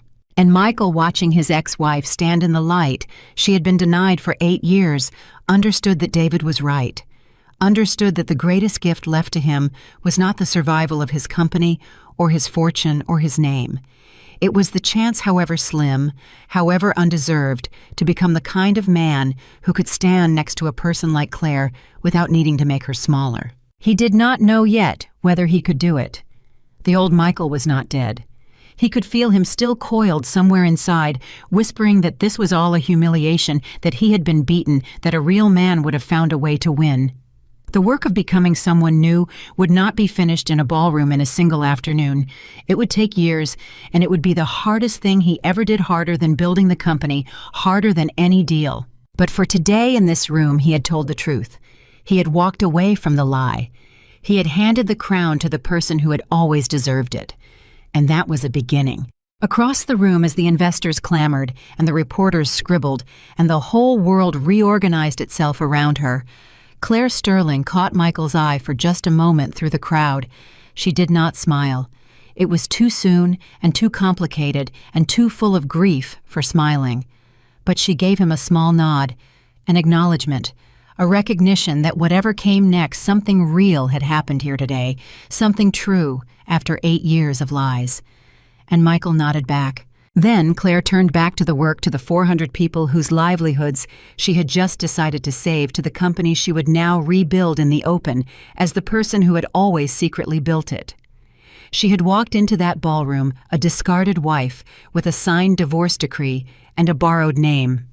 She would walk out of it as the chief executive of a company she was owed, the acknowledged architect of everything that had been stolen from her, and more importantly than any title, as a woman who had finally permanently stopped disappearing. The truth had stood up in the light. She had not needed to hold the match. She had only needed to stop hiding it. And now, in the bright and merciless clarity of that revelation, everyone in that room could see what had been true all along, what Michael had spent 8 years and an entire marriage refusing to see. The woman he called worthless had been the most valuable person in every room she had ever quietly stood in the back of, and she was done standing in the back. The morning Claire Sterling walked into the company as its chief executive, the whole building held its breath. Word had traveled fast, the way it always does. By the time she arrived, every one of the 400 employees knew the story. They knew about the ballroom. They knew about the private jet. They knew that the quiet woman some of them had passed in the hallway for years, the one they'd assumed was just the founder's wife, who occasionally stopped by, was in fact a Sterling, and that she was now the person who signed their paychecks. And they did not know what to expect from her, because the last powerful person who ran this building had spent 8 years teaching them that power meant cruelty. Claire felt the fear in the room the moment she stepped off the elevator. She could see it in the way people avoided her eyes, in the way conversations died, as she passed, in the way a young woman near the reception desk actually flinched when Claire looked in her direction. And it broke Claire's heart, because she recognized that flinch. She had lived inside that flinch for 8 years. She knew exactly what it was to work for a person who might at any moment decide you were worthless. So the first thing Claire Sterling did as chief executive was something no one expected. She did not go to the corner office. She did not call a board meeting. She walked into the middle of the main floor where hundreds of people sat at their desks, pretending not to watch her, and she stopped and she spoke. "I know you're all afraid of me," she said, and her voice carried without her needing to raise it the same quiet strength that had once caught a fatal clause at 4 a.m. "You have every reason to be. You've learned that the people who run this place can decide your worth on a whim. You've watched good people get erased. Some of you have been erased." She paused. "I know because I was erased too. For 8 years, I did a great deal of the work that built this company, and I watched my name get taken off of it, and I was told I was dead weight. So I understand your fear better than you think. And I'm here to tell you that those days are over, not because I'm asking you to trust me. Trust is earned, and I haven't earned yours yet, but I'm going to. Watch what I do, not what I say. Watch what I do and decide for yourselves." And then she did something that reorganized the entire culture of that company in a single gesture. She turned to the young woman who had flinched, and she asked her name. "Emma," the young woman said, barely audible. "Emma, what do you do here?" I'm in accounts, junior analyst." How long? 2 years. 2 years, Claire repeated. So you were here for the Brennan contract then, last spring, the one that almost went sideways. Emma's eyes widened. You know about that? I know that a junior analyst caught a discrepancy in the Brennan numbers that would have cost this company $2 million, Claire said. And I know that when she flagged it, she got told to stay in her lane, and the credit for catching it went to a senior manager. That was you, wasn't it, Emma? The floor had gone completely silent. Emma's face had turned red, and her eyes were filling because in 2 years, no one had ever acknowledged what she had done. Yes, Emma whispered, that was me. I read every incident report from the last 3 years before I walked in here this morning. Claire said loud enough for the whole floor to hear. All of them. I know who actually catches the problems in this building, and I know who takes the credit, and I promise you, those 2 lists are going to start matching up. She turned to the whole floor. Emma is being promoted, effective today, because in this company, from this day forward, the person who does the work is the person who gets the name on it. That's the only rule that matters to me. Everything else we'll figure out together. And the floor erupted. Not politely, not carefully. People stood up at their desks and clapped, and some of them were crying, and Emma sat frozen in the middle of it all with her hands over her mouth, and in the span of 90 seconds, Claire Sterling had done something Michael Bennett had failed to do in 8 years. She had made 400 people believe that their work mattered, that they were seen. Michael watched all of it from the edge of the floor. He had come in that morning not knowing what his role even was anymore, carrying a title founder that felt like a costume. And he had watched his ex-wife walk into the building he thought he owned, and in the space of a few minutes win the loyalty of every person in it more completely than he had managed in almost a decade. And the thing that struck him, the thing that lodged in his chest like a splinter, was that she had done it without cruelty. She had not humiliated him to earn their love. She had not stood up and listed his sins. She had simply been decent out loud in front of everyone, and it turned out that decency was a kind of power he had never once thought to try. He caught up with her later in the corner office that used to be his and was now hers. That was, he started and stopped because he did not have the words. What you did out there, with Emma. I didn't even know who Emma was, Claire. 2 years she's worked 20 feet from my office and I never knew her name. I know, Claire said. She was not being cruel. She was just being honest, which from her was somehow worse. That's the whole problem, Michael. That was always the whole problem. You didn't see people. You saw resources. And resources are disposable. People aren't. Michael sat down slowly across from her. How did you know about the Brennan contract? About Emma catching it? You've been gone. How could you possibly know that? Claire looked at him for a long moment, deciding how much to say. And then she told him the truth because she was done with anything else. Because for the last 3 years, Michael, even after I stopped coming to the strategy sessions, even after you erased me, I never actually left. Her voice was quiet. I still had access to the internal systems. You never revoked it.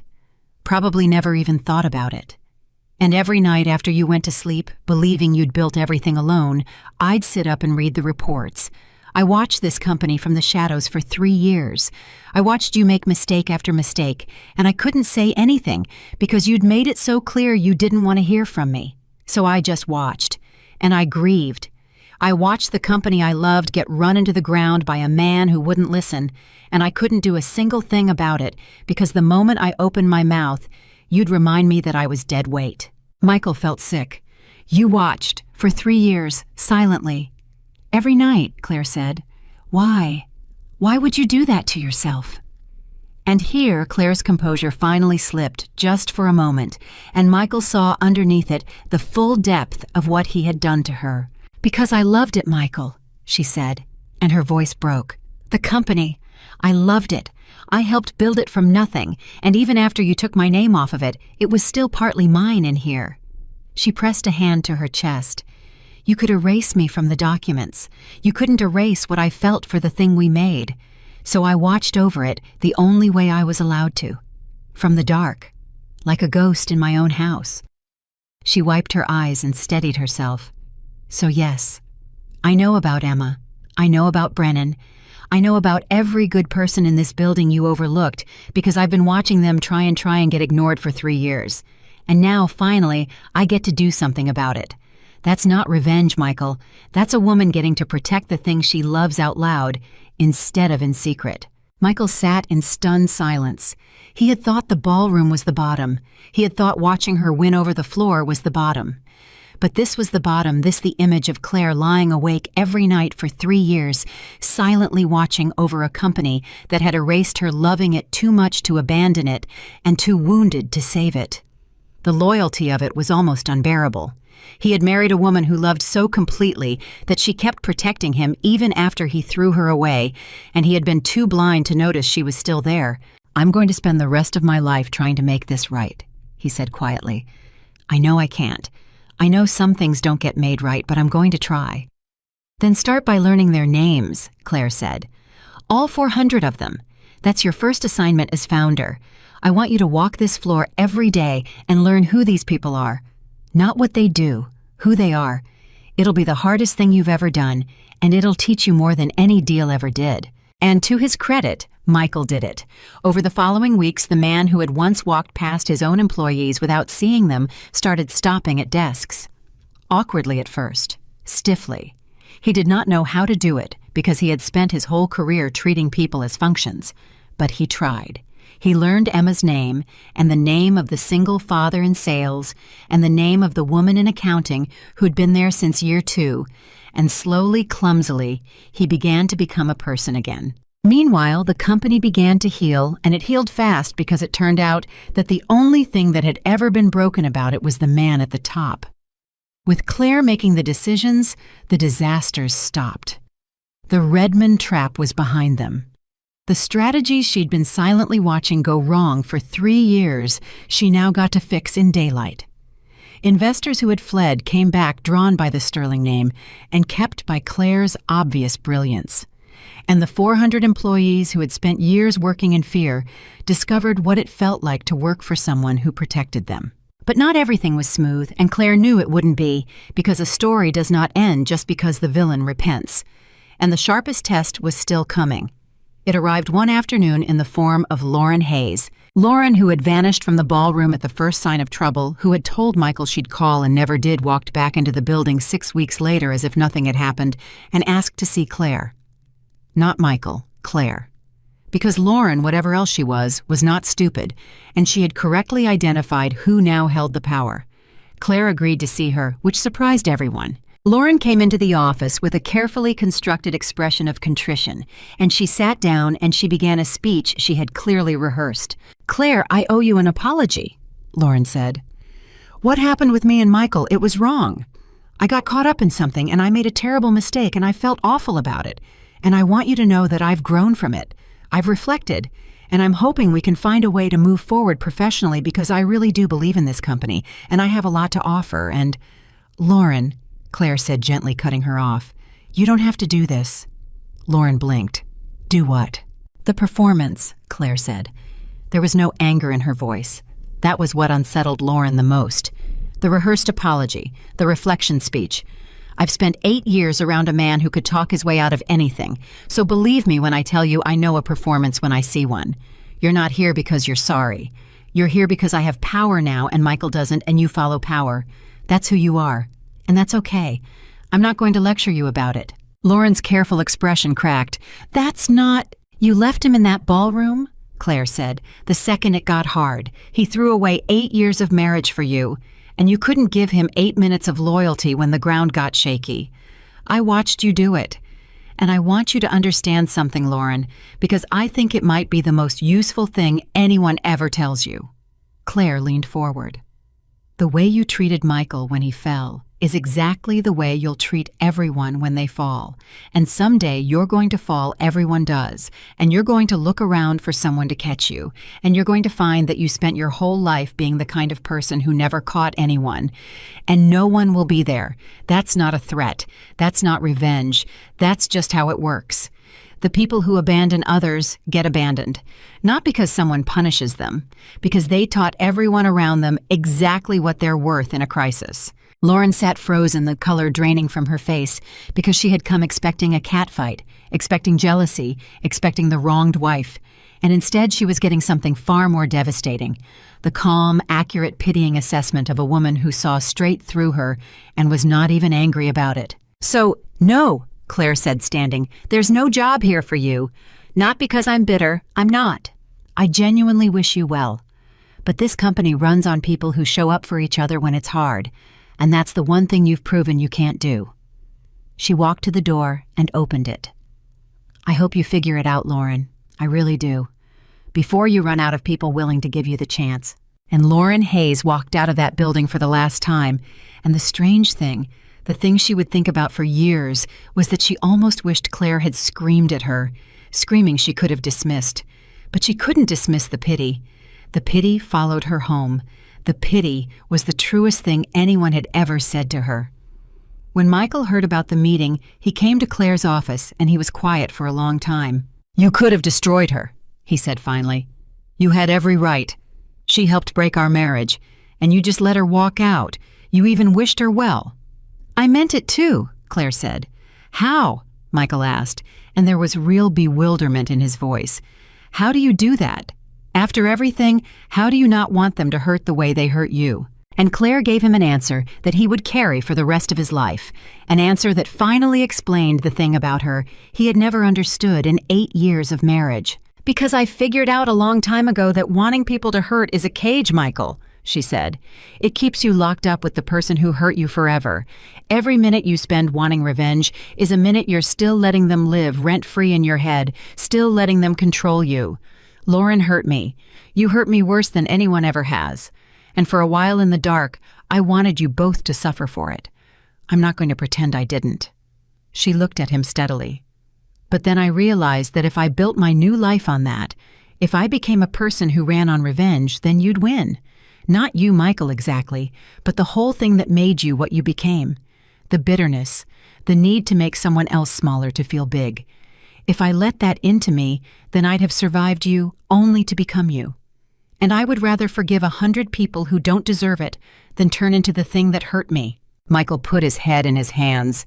"That," he said, his voice muffled, "is the difference between us. That right there.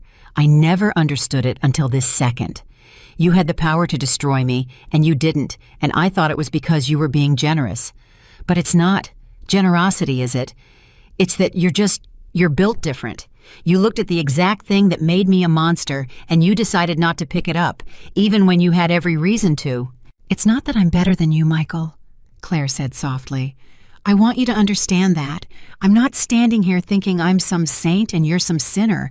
I've been petty. I've been angry. I lay awake plenty of nights hating you. The difference isn't that I don't feel it. The difference is what I decided to do with it, and you can decide differently too, starting now. It's not too late for you to become someone who doesn't need to win, but you have to want it more than you want to be right.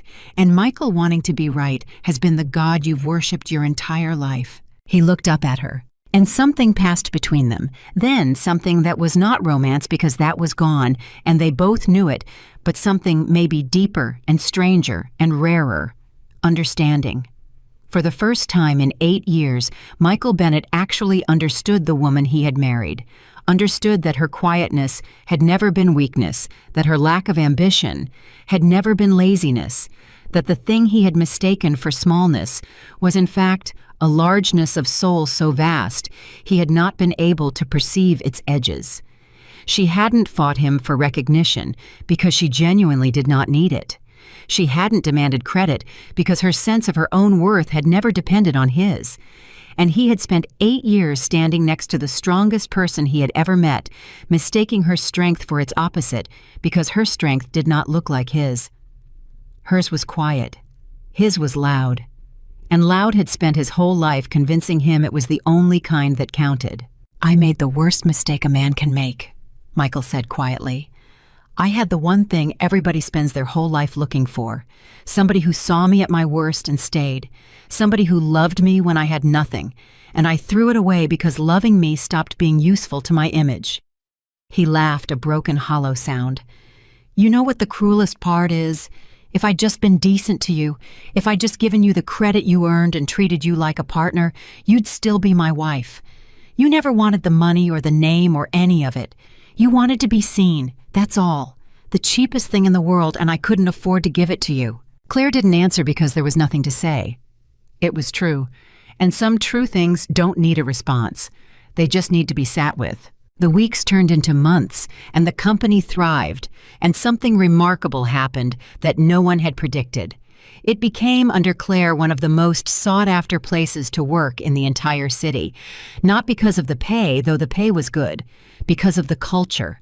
Word got out that this was a company where the person who did the work got the credit, where honesty was rewarded instead of punished, where you did not have to make yourself invisible to survive. Claire built programs to protect the people who spoke up. She created channels for anyone at any level to challenge a decision without fear. She rewarded the people who told her no, because she, of all people, understood what it cost a company to have no one left who dared to. And the truth about Claire's contributions, the truth Michael had buried for years, came pouring out once people no longer had to be afraid. Former colleagues came forward. Old employees who'd left in frustration reached out to say what they'd always known, that Claire had been the smartest person in every room, that half the company's biggest wins had her fingerprints on them, that everyone who'd been paying attention had quietly wondered for years why the founder's wife seemed to understand the business better than the founder. She had never demanded the spotlight. She had simply finally stopped hiding from it, and the moment she did, everyone realized they'd known the truth all along. The business press, which had spent years writing profiles of Michael Bennett, the self-made visionary, now wrote a very different story. The story of Claire Sterling. Not the story of a wronged wife or a family fortune, though both were part of it, but the story of a brilliant woman who had spent almost a decade hiding her own light so that a man could shine, and who had finally decided to stop. It was a story that resonated with an enormous number of people, because an enormous number of people knew exactly what it felt like to do the work and watch someone else take the bow. And through all of it, Michael changed, slowly, painfully, imperfectly. There were days the old Michael surfaced, days he caught himself wanting credit, wanting to be the center, wanting to win. But now there was a difference. Now when that old self rose up, he noticed it. And more than once he caught himself in the act, and he stopped, and he chose differently.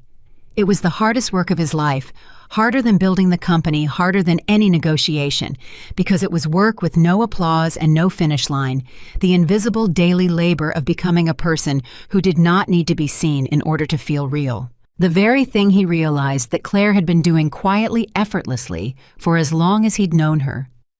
One evening, months in, the two of them stayed late in the office going over the next quarter's strategy, and there was an ease between them that had not existed in years, the ease of two people who had finally stopped pretending. And Michael set down his pen and looked at her, and he asked the question that had been sitting in his chest since the ballroom. "Do you think," he said carefully, "that you'll ever forgive me? I'm not asking for anything, I know that's over. I'm just asking for me. Do you think it's even possible?" Claire considered the question honestly, because she owed him honesty and nothing less. "I think I already have," she said slowly. "Not because you earned it. You didn't, not yet, maybe not ever. But I forgave you for me, Michael, not for you. I let it go, because carrying it was too heavy, and I have too much left to do to spend my strength hating you." She paused. "But forgiving you and trusting you are two different things. And forgiving you and loving you are two different things. I've forgiven you. I don't hate you. God help me, I even like the man you're trying to become. But the woman who loved you, the one who stayed up at 4 a.m. saving your company because she believed in you, she's gone, Michael. You didn't just lose her love. You spent it. Slowly, over 8 years, one careless dismissal at a time, until there was nothing left. And you can't buy that back. Nobody can, not even with all my family's money." Michael nodded slowly, and it hurt, but it was a clean hurt, the hurt of a truth you needed to hear. "I understand," he said. "I know you do," Claire said. "That's the difference in you now. The old Michael would have argued. He'd have found an angle. He'd have tried to win me back like I was a deal. You're just letting it be true. That's growth. That's real. I see it. She gave him a small, sad smile. And I'm glad, Michael. I'm genuinely glad you're becoming someone better. Even if it's not for me. Maybe especially because it's not for me. Because that's the only kind of change that ever lasts, the kind you do when there's nothing left to gain. And Michael Bennett, the self-made man who had built nothing alone, sat in the office that was no longer his, across from the wife who was no longer his in the company he had nearly destroyed, and she had saved and understood that he had lost everything he thought mattered and been given in exchange. The only thing that ever truly did the truth about himself and a second chance to be someone worth knowing. It was not the life he had planned.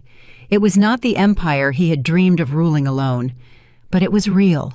For the first time in 8 years, all of it was real.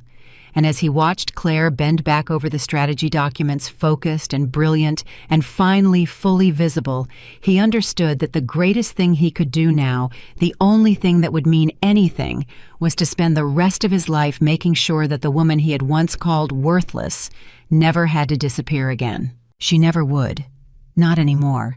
The whole world could see her now, and the whole world was only just beginning to understand exactly how much it had been missing all along. A year to the day after Claire Sterling walked into that ballroom on her uncle's arm, she stood on a stage in front of 1,000 people, and the woman who had spent her whole life disappearing was about to be named the most influential business leader in the city.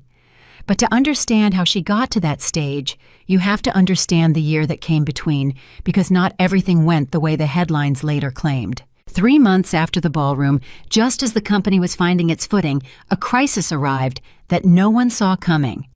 One of Redmond's biggest backers, the man Michael had publicly humiliated by killing the deal, decided he wanted revenge.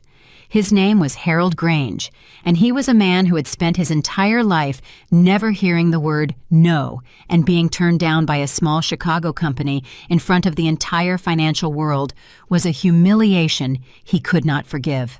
Grange started spreading rumors that Claire's company was drowning in secret debt, that the Sterling family was only propping up a sinking ship to save face, that Claire Sterling wasn't the genius everyone claimed, just a lucky heiress playing dress-up as a businesswoman, and the rumors spread fast the way rumors always do. One morning, Claire walked into the office and found David Chen waiting with a tight, worried face. "We've got a problem," David said. "Grange, he's telling everyone who'll listen that we're a fraud. 3 of our investors have already called asking if the rumors are true, and it gets worse. There's a reporter about to run a piece. An article saying your whole story, the overlooked wife who turned out to be a genius, was a PR stunt cooked up by the Sterling family to inflate the company's value before a sale." Claire sat down slowly. "They're saying I invented all of it. They're saying you and your uncle staged the entire thing," David said. "That Michael never really erased you, that it was all scripted to move stock." And this was where Claire's true character was tested harder than it had been in the ballroom, because she stood before 2 roads. She could use the full weight of the Sterling name to crush Harold Grange, to silence the reporter, to bury every hostile voice under money and influence. Uncle Nathaniel called her within the hour and said exactly that. "Say the word Claire," Nathaniel said over the phone. "Grange is leveraged to his eyeballs. I can have him underwater in a week, and that reporter, her paper belongs to a media group we hold a stake in. 1 call and the article disappears." And Claire once again stood at the edge of the exact temptation she had sworn she would never touch, the chance to solve a problem by becoming the very thing she despised. "No," Claire said. "Claire, no, Uncle. If I silence them with money, then I've proven them right. I become exactly the person they're describing, an heiress using her family's power to control the narrative. I won't do it." She paused. "I'm going to let the truth stand up on its own, the way I always have." "And if the truth isn't strong enough," Nathaniel asked, "if this time the world believes the lie, then I'll face that with the truth," Claire said. "Not with power." And then she did something no one expected. She called the very reporter who was about to destroy her, and she invited her in. Not to threaten her, not to buy her off, but to show her everything. The reporter, a sharp woman named Rachel Torres, arrived skeptical and ready for a fight. She had written enough stories about the rich hiding the truth that she no longer believed anyone with the name Sterling. "I know you think this is a stunt," Claire said the moment Rachel walked in, "so I'm not going to try to convince you with words. I'm going to give you everything, every file, every email, all thousands of them, all the proof of what Michael did, and more than that. I'm giving you unlimited access to every employee in this company. Talk to anyone you want. I won't be in the room. Look at any book you want. If this is a fraud, you'll find it. And if it isn't, you'll know." Rachel Torres stared at her. "You're giving me unrestricted access to your own company, to write a piece that could destroy you." "I'm giving you access to the truth," Claire said. "If the truth destroys me, then maybe I deserve to be destroyed, but I don't think it will, because I'm not lying." And Rachel Torres spent 3 weeks inside that company. She talked to Emma, who cried recounting the day Claire learned her name. She talked to the single father in sales who told her Claire had quietly rearranged his schedule so he could pick up his kids. She talked to the woman in accounting who'd been there since year 2, who showed her old emails proving Claire had been there, always been there, even when her name was scrubbed off the records. And she talked to Michael himself. That was the interview Rachel would never forget, because Michael, the man she'd come to expose as a co-conspirator, sat down across from her and told the truth so plainly and so brutally that it left her speechless. "You want to know if this was scripted," Michael said. "Let me be clear. If it were scripted, I'd have written it to make myself look better. Nobody volunteers to be the character who called his wife worthless and erased her from her own work. I'm the villain of this story, Miss Torres. I did things that make me sick when I remember them. And Claire didn't invent that to sell stock. She lived through it for 8 years because of me." Rachel set down her pen. "Why are you telling me this?" "You know I'll print it. It'll destroy your reputation for good." "My reputation died a year ago," Michael said calmly. "It died in that ballroom. What I'm building now isn't a reputation. It's decency. And the only way to have it is to tell the truth, even when the truth makes me look terrible, especially when it makes me look terrible." Rachel Torres's article, when it finally ran, was not the hit piece Harold Grange had hoped for. It became one of the most widely read stories of the year. Its headline was simple: "The woman a whole city overlooked." And it told the truth. The whole truth, independently verified, impossible to dispute. It shattered every one of Grange's rumors with the only weapon Claire had ever trusted, the naked truth standing upright, needing no one to defend it. Harold Grange retreated in silence. He had bet on Claire fighting dirty on her, using power on her, handing him the excuse to say, "See, they're just like us." Instead, she beat him with the one thing he had no defense against: total honesty. "I still don't understand," David said to Claire after it all settled. "You put the entire company in the hands of a reporter who came to destroy you. That's the craziest gamble I've ever seen. How did you dare?" "Because I don't gamble, David," Claire said. "A gamble is when you don't know the outcome. I knew the truth was on my side. The only person afraid of the light is the one with something to hide. I have nothing to hide, not anymore. That's the whole point of not disappearing. You stop being afraid of anyone looking at you." And that perhaps was the deepest lesson Claire taught everyone around her that year, that the greatest power isn't the ability to control the story. It's living a life where you don't need to control it. Living so honestly that no rumor can survive, because there's no gap between the person you present and the person you actually are. Michael watched all of it, and it changed him more deeply than the ballroom ever had. Because in the ballroom he'd learned he was wrong. But through the Grange affair, he learned something far harder. He learned the true cost of the road he'd once walked. His whole career he'd survived by controlling his image, spinning the story, making sure everyone saw his version of the truth. And it had turned him into a frightened man, a man who couldn't tolerate a man who had thrown away the love of his life because that love dared to tell him the truth. Claire was the opposite. She never controlled the story because she didn't need to. And that was exactly what made her untouchable, in a way all of Michael's money and power never had. One evening after the Grange storm had passed, Michael found Claire still at the office late, and he sat down across from her. "I need to tell you something," he said, "and I need you to let me finish before you answer. Okay?" Claire set down her pen. "Okay." All year I kept thinking that if I became a better man, if I worked hard enough, learned everyone's names, helped enough people, then someday I'd earn back what I did. That there was a destination, a finish line, where I'd finally be forgiven and everything would be okay. He drew a shaking breath. But I realized this week there is no finish line. I'll never earn it back. Those 8 years are gone. The woman who loved me is gone. And I have to live with that every single day until I die. There's no redemption waiting for me at the end of the road. Claire listened in silence. And the strange thing is, Michael continued, the moment I finally accepted that the moment I stopped doing good in order to be forgiven and started doing good just because it was good, that was the first time in my whole life I felt at peace. You tried to tell me this from the beginning, that the only change that lasts is the kind you make when there's nothing left to gain. I didn't understand it then. I do now. I'm not changing to win you back anymore, Claire. I know that's impossible. I'm changing because I finally don't want to be the man who called his wife worthless. Full stop. No reward. I just don't want to be him. And Claire, for the first time all year, reached across the table and laid her hand over his. Not love. That door had closed for good. But something maybe rarer still. A recognition. One human being seeing another human being truly change. That, she said softly, is the kindest thing you've ever said to me. And it's the first time you've said something without wanting anything from me. Do you see the difference? That's exactly the man you're becoming. And I'm proud of you, Michael. Not for you, because it's true. He wept, then not hiding it, and she let him. And in that room, the two people who had once destroyed each other found something on the far side of destruction that neither of them had dared to hope for. Not the repair of what was broken. That door stayed closed.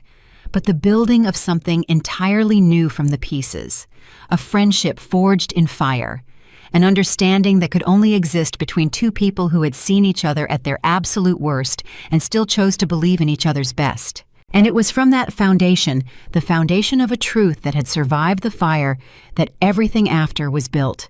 The award ceremony that was now upon her, the speech she was about to give, all of it grew out of that long, brutal year, the year Claire Sterling proved over and over that the truth needs no power to win. It only needs one brave person to stop hiding it. She hadn't wanted the award. That was the first thing to understand about who she'd become, or rather, who she'd always been, and finally let the world see. When the organization called to tell her she'd won, her first instinct was to decline to point them towards someone who wanted the recognition more. But her uncle Nathaniel, who had flown in for the ceremony, sat her down and said something that changed her mind. "Take it," Nathaniel said. "Not for you. I know you don't need it. Take it for every woman watching who's still standing in the back of a room doing the work, watching someone else take the bow. Take it so they can see that it doesn't have to stay that way. You spent your whole life hiding your light so that other people could feel bright. The most powerful thing you can do now is stand in it so the next Claire doesn't have to wait 8 years to be seen." So she took it. And when she walked onto that stage, the applause did not stop for a very long time, because half the people in that room worked at companies where they too had been overlooked, and they were not clapping for Claire Sterling, the executive. They were clapping for the idea that the quiet ones, the overlooked ones, the ones who did the work in the dark, might finally get to walk into the light. Michael was in the audience. That, more than anything, was the measure of how far the story had traveled. A year earlier, he had called her worthless across a marble table. Now he sat in the third row, and when she won, he was the first one on his feet, and there were tears in his eyes. And they were not tears of jealousy or regret, but something cleaner, the tears of a man watching someone he had wronged receive at last exactly what she had always deserved. Claire stood at the podium and looked out at the 1,000 faces, and she found Michael's in the crowd, and she held his eyes for just a moment. And then she gave the speech that people in that city would repeat for years. "A little over a year ago," she began, "a man told me I was worthless. He was somebody I loved, and he said it to my face, and for a long time, if I'm honest, a small part of me believed him, because I'd spent years being invisible, and when you're invisible long enough, you start to wonder if maybe you really are as small as everyone treats you." She paused, and the room was utterly silent. "I'm telling you this not because I want your sympathy. I don't. I'm telling you because I know that somewhere in this room, Probably in a lot of places in this room, there are people who've heard some version of those words. Maybe not out loud. Maybe just in the way you get passed over. The way your ideas get repeated back to you in someone else's mouth. The way you learn to make yourself smaller so that someone louder can feel bigger. Heads were nodding across the room. Some people were crying. "So here is what I want you to know," Claire said. "The person who overlooks you is not telling you the truth about your worth. They're telling you the truth about their vision. My worth didn't disappear when he couldn't see it. It was there the whole time. It was there at 4 in the morning when I was catching the mistakes that saved a company I got no credit for. It was there through 8 years of being called dead weight. Your worth doesn't vanish just because someone lacks the eyes to see it. It just waits. It waits for the moment the world finally looks. And I am living proof that the moment comes. It came for me. It will come for you. Do not make yourself smaller while you wait for it. Do the work. Be excellent in the dark if you have to, but never ever believe the person who tells you that you're nothing, because that person is describing the limits of their sight, not the limits of your value." The room came apart. 1,000 people rose to their feet and the sound was enormous, and Claire stood there in the middle of it, no longer hiding, no longer disappearing, finally, completely, permanently seen.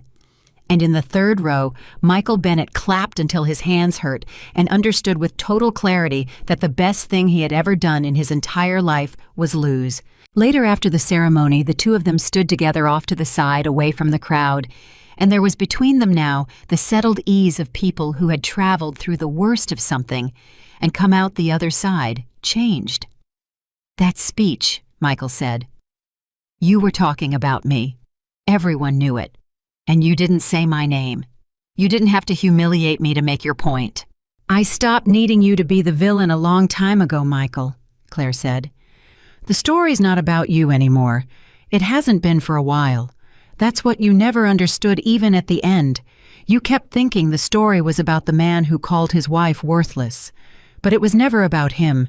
It was always about the woman who found out she wasn't." Michael was quiet for a moment. Then he asked the question he'd been carrying all year, the one he'd been afraid to ask. "Are you happy, Claire? Actually happy, not successful, not vindicated, happy?" And Claire considered it honestly the way she considered everything. "I am," she said, and there was a lightness in her voice he hadn't heard in a decade. "Not because of the award, not because of the company, because I'm not pretending anymore. Do you have any idea how exhausting it is to spend your life being smaller than you are, to hide your name, hide your mind, hide your worth, so that everyone around you can be comfortable? I did it for 20 years, Michael. First with my family's name, then with you, and I'm done. I get to be all of myself now, every part. And it turns out that's what happiness actually is. Not winning, not being seen by others even. Just being allowed to be the full size of who you are without apologizing for it." She smiled. "So yes, I'm happy. Probably for the first time in my adult life. And the strangest part is that I have you to thank for it in a way.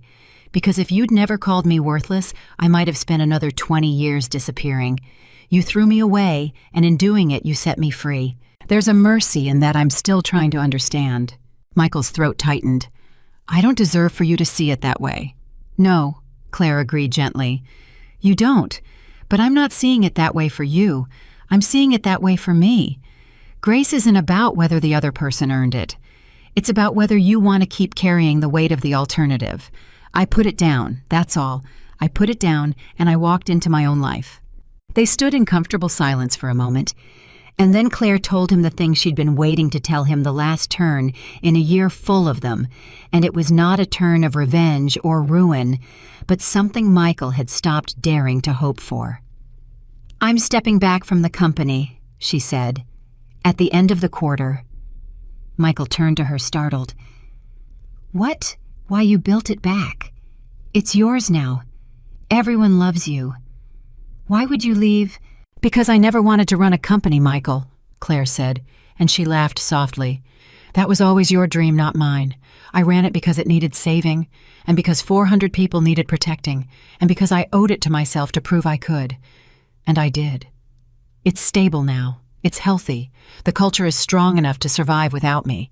So it's time for me to go do the thing I actually want to do." Her eyes lit up.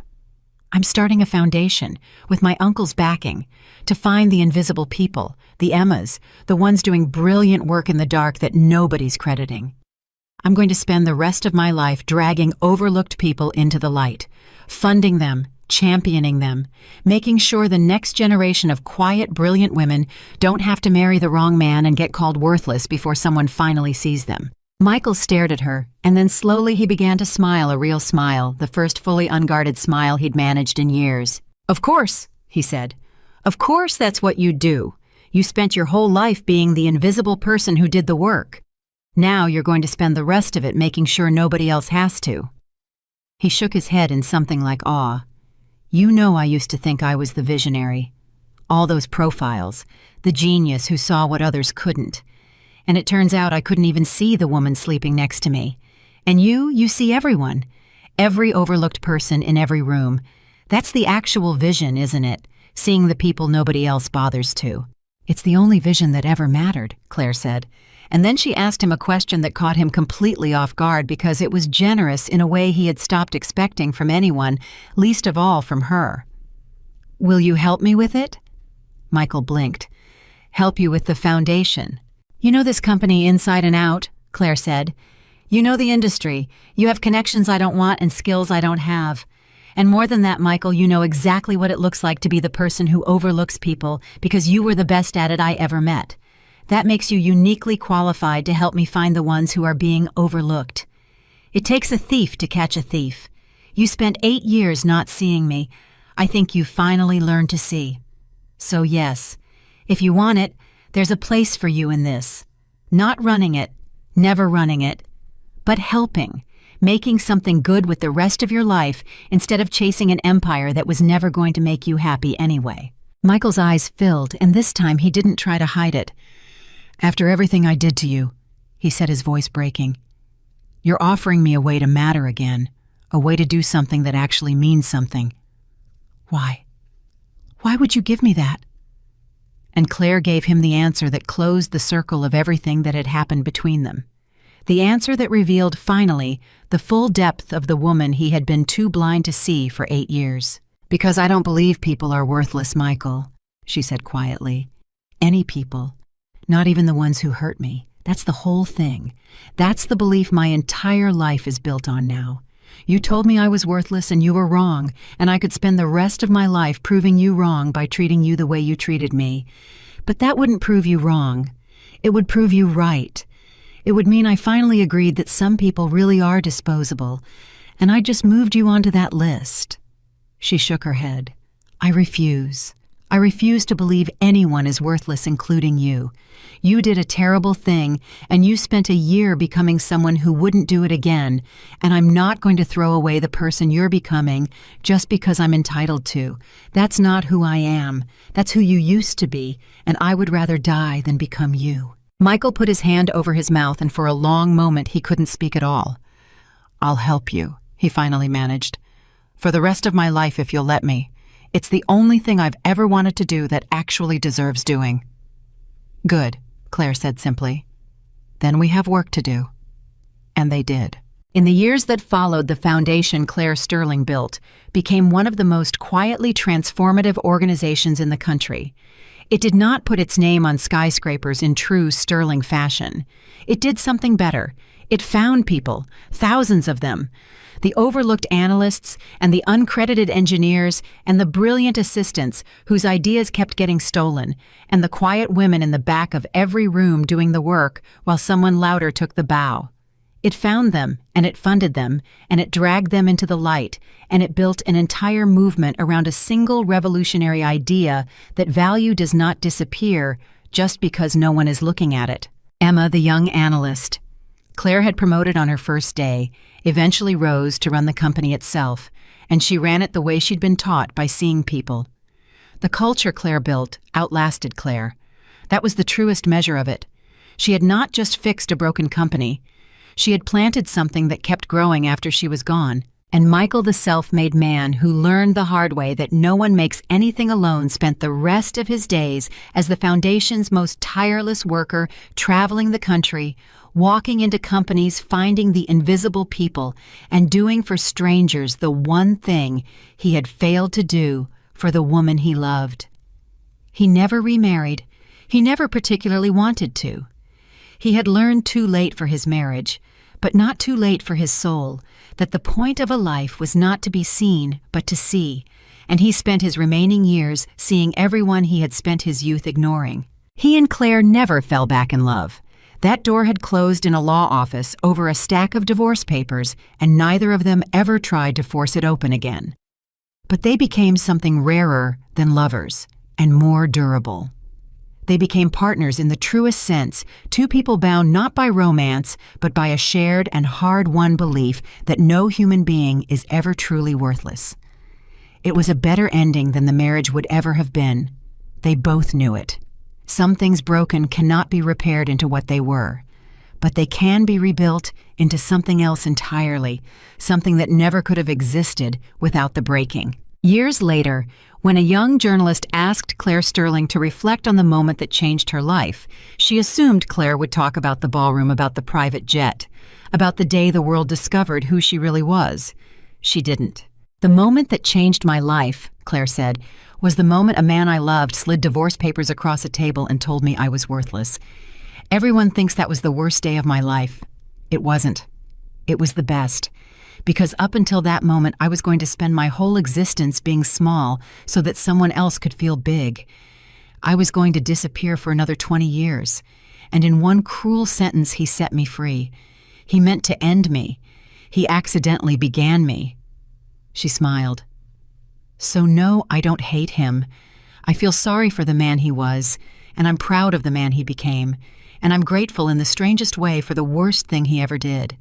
Because sometimes the person who throws you away is the one who finally teaches you that you were never theirs to throw." The journalist asked one final question. "If you could say one thing to everyone out there who feels invisible right now, what would it be?" And Claire Sterling, the youngest daughter of one of the most powerful families in America, the woman who had spent her whole life disappearing and then decided to stop, looked directly into the camera and delivered the words that would be quoted for a generation. "The world may not see you yet, but your worth was never up for their vote. It was decided the moment you were born, and no one, no husband, no boss, no stranger who couldn't be bothered to look, has the authority to take it away. They can ignore you. They can erase your name. They can call you worthless across a table and sign the papers and fly away. But they cannot make it true, because true value does not vanish when nobody sees it. It simply waits. And when the world finally looks, and it will look, you will still be exactly as valuable as you always were. So do not shrink. Do not disappear. Do not believe the small vision of small people. Stand exactly the full size of who you are and wait for the light. It is coming. It came for me. It will come for you." And it did. The woman Michael Bennett called worthless became the woman a generation of the overlooked would call their champion. The name he tried to erase became a name that lifted up thousands of others. And the truth he spent 8 years burying rose up exactly as Claire always knew it would not, because anyone forced it, but because that is what truth does. It waits in the dark, patient and unbroken, and then the world finally sees it. Claire Sterling was never worthless. She was never dead weight. She was never small. She was the most valuable person in every room she ever quietly stood in the back of, and in the end, every single person got to see it. She was there all along. She was always enough, and no one will ever make her disappear again.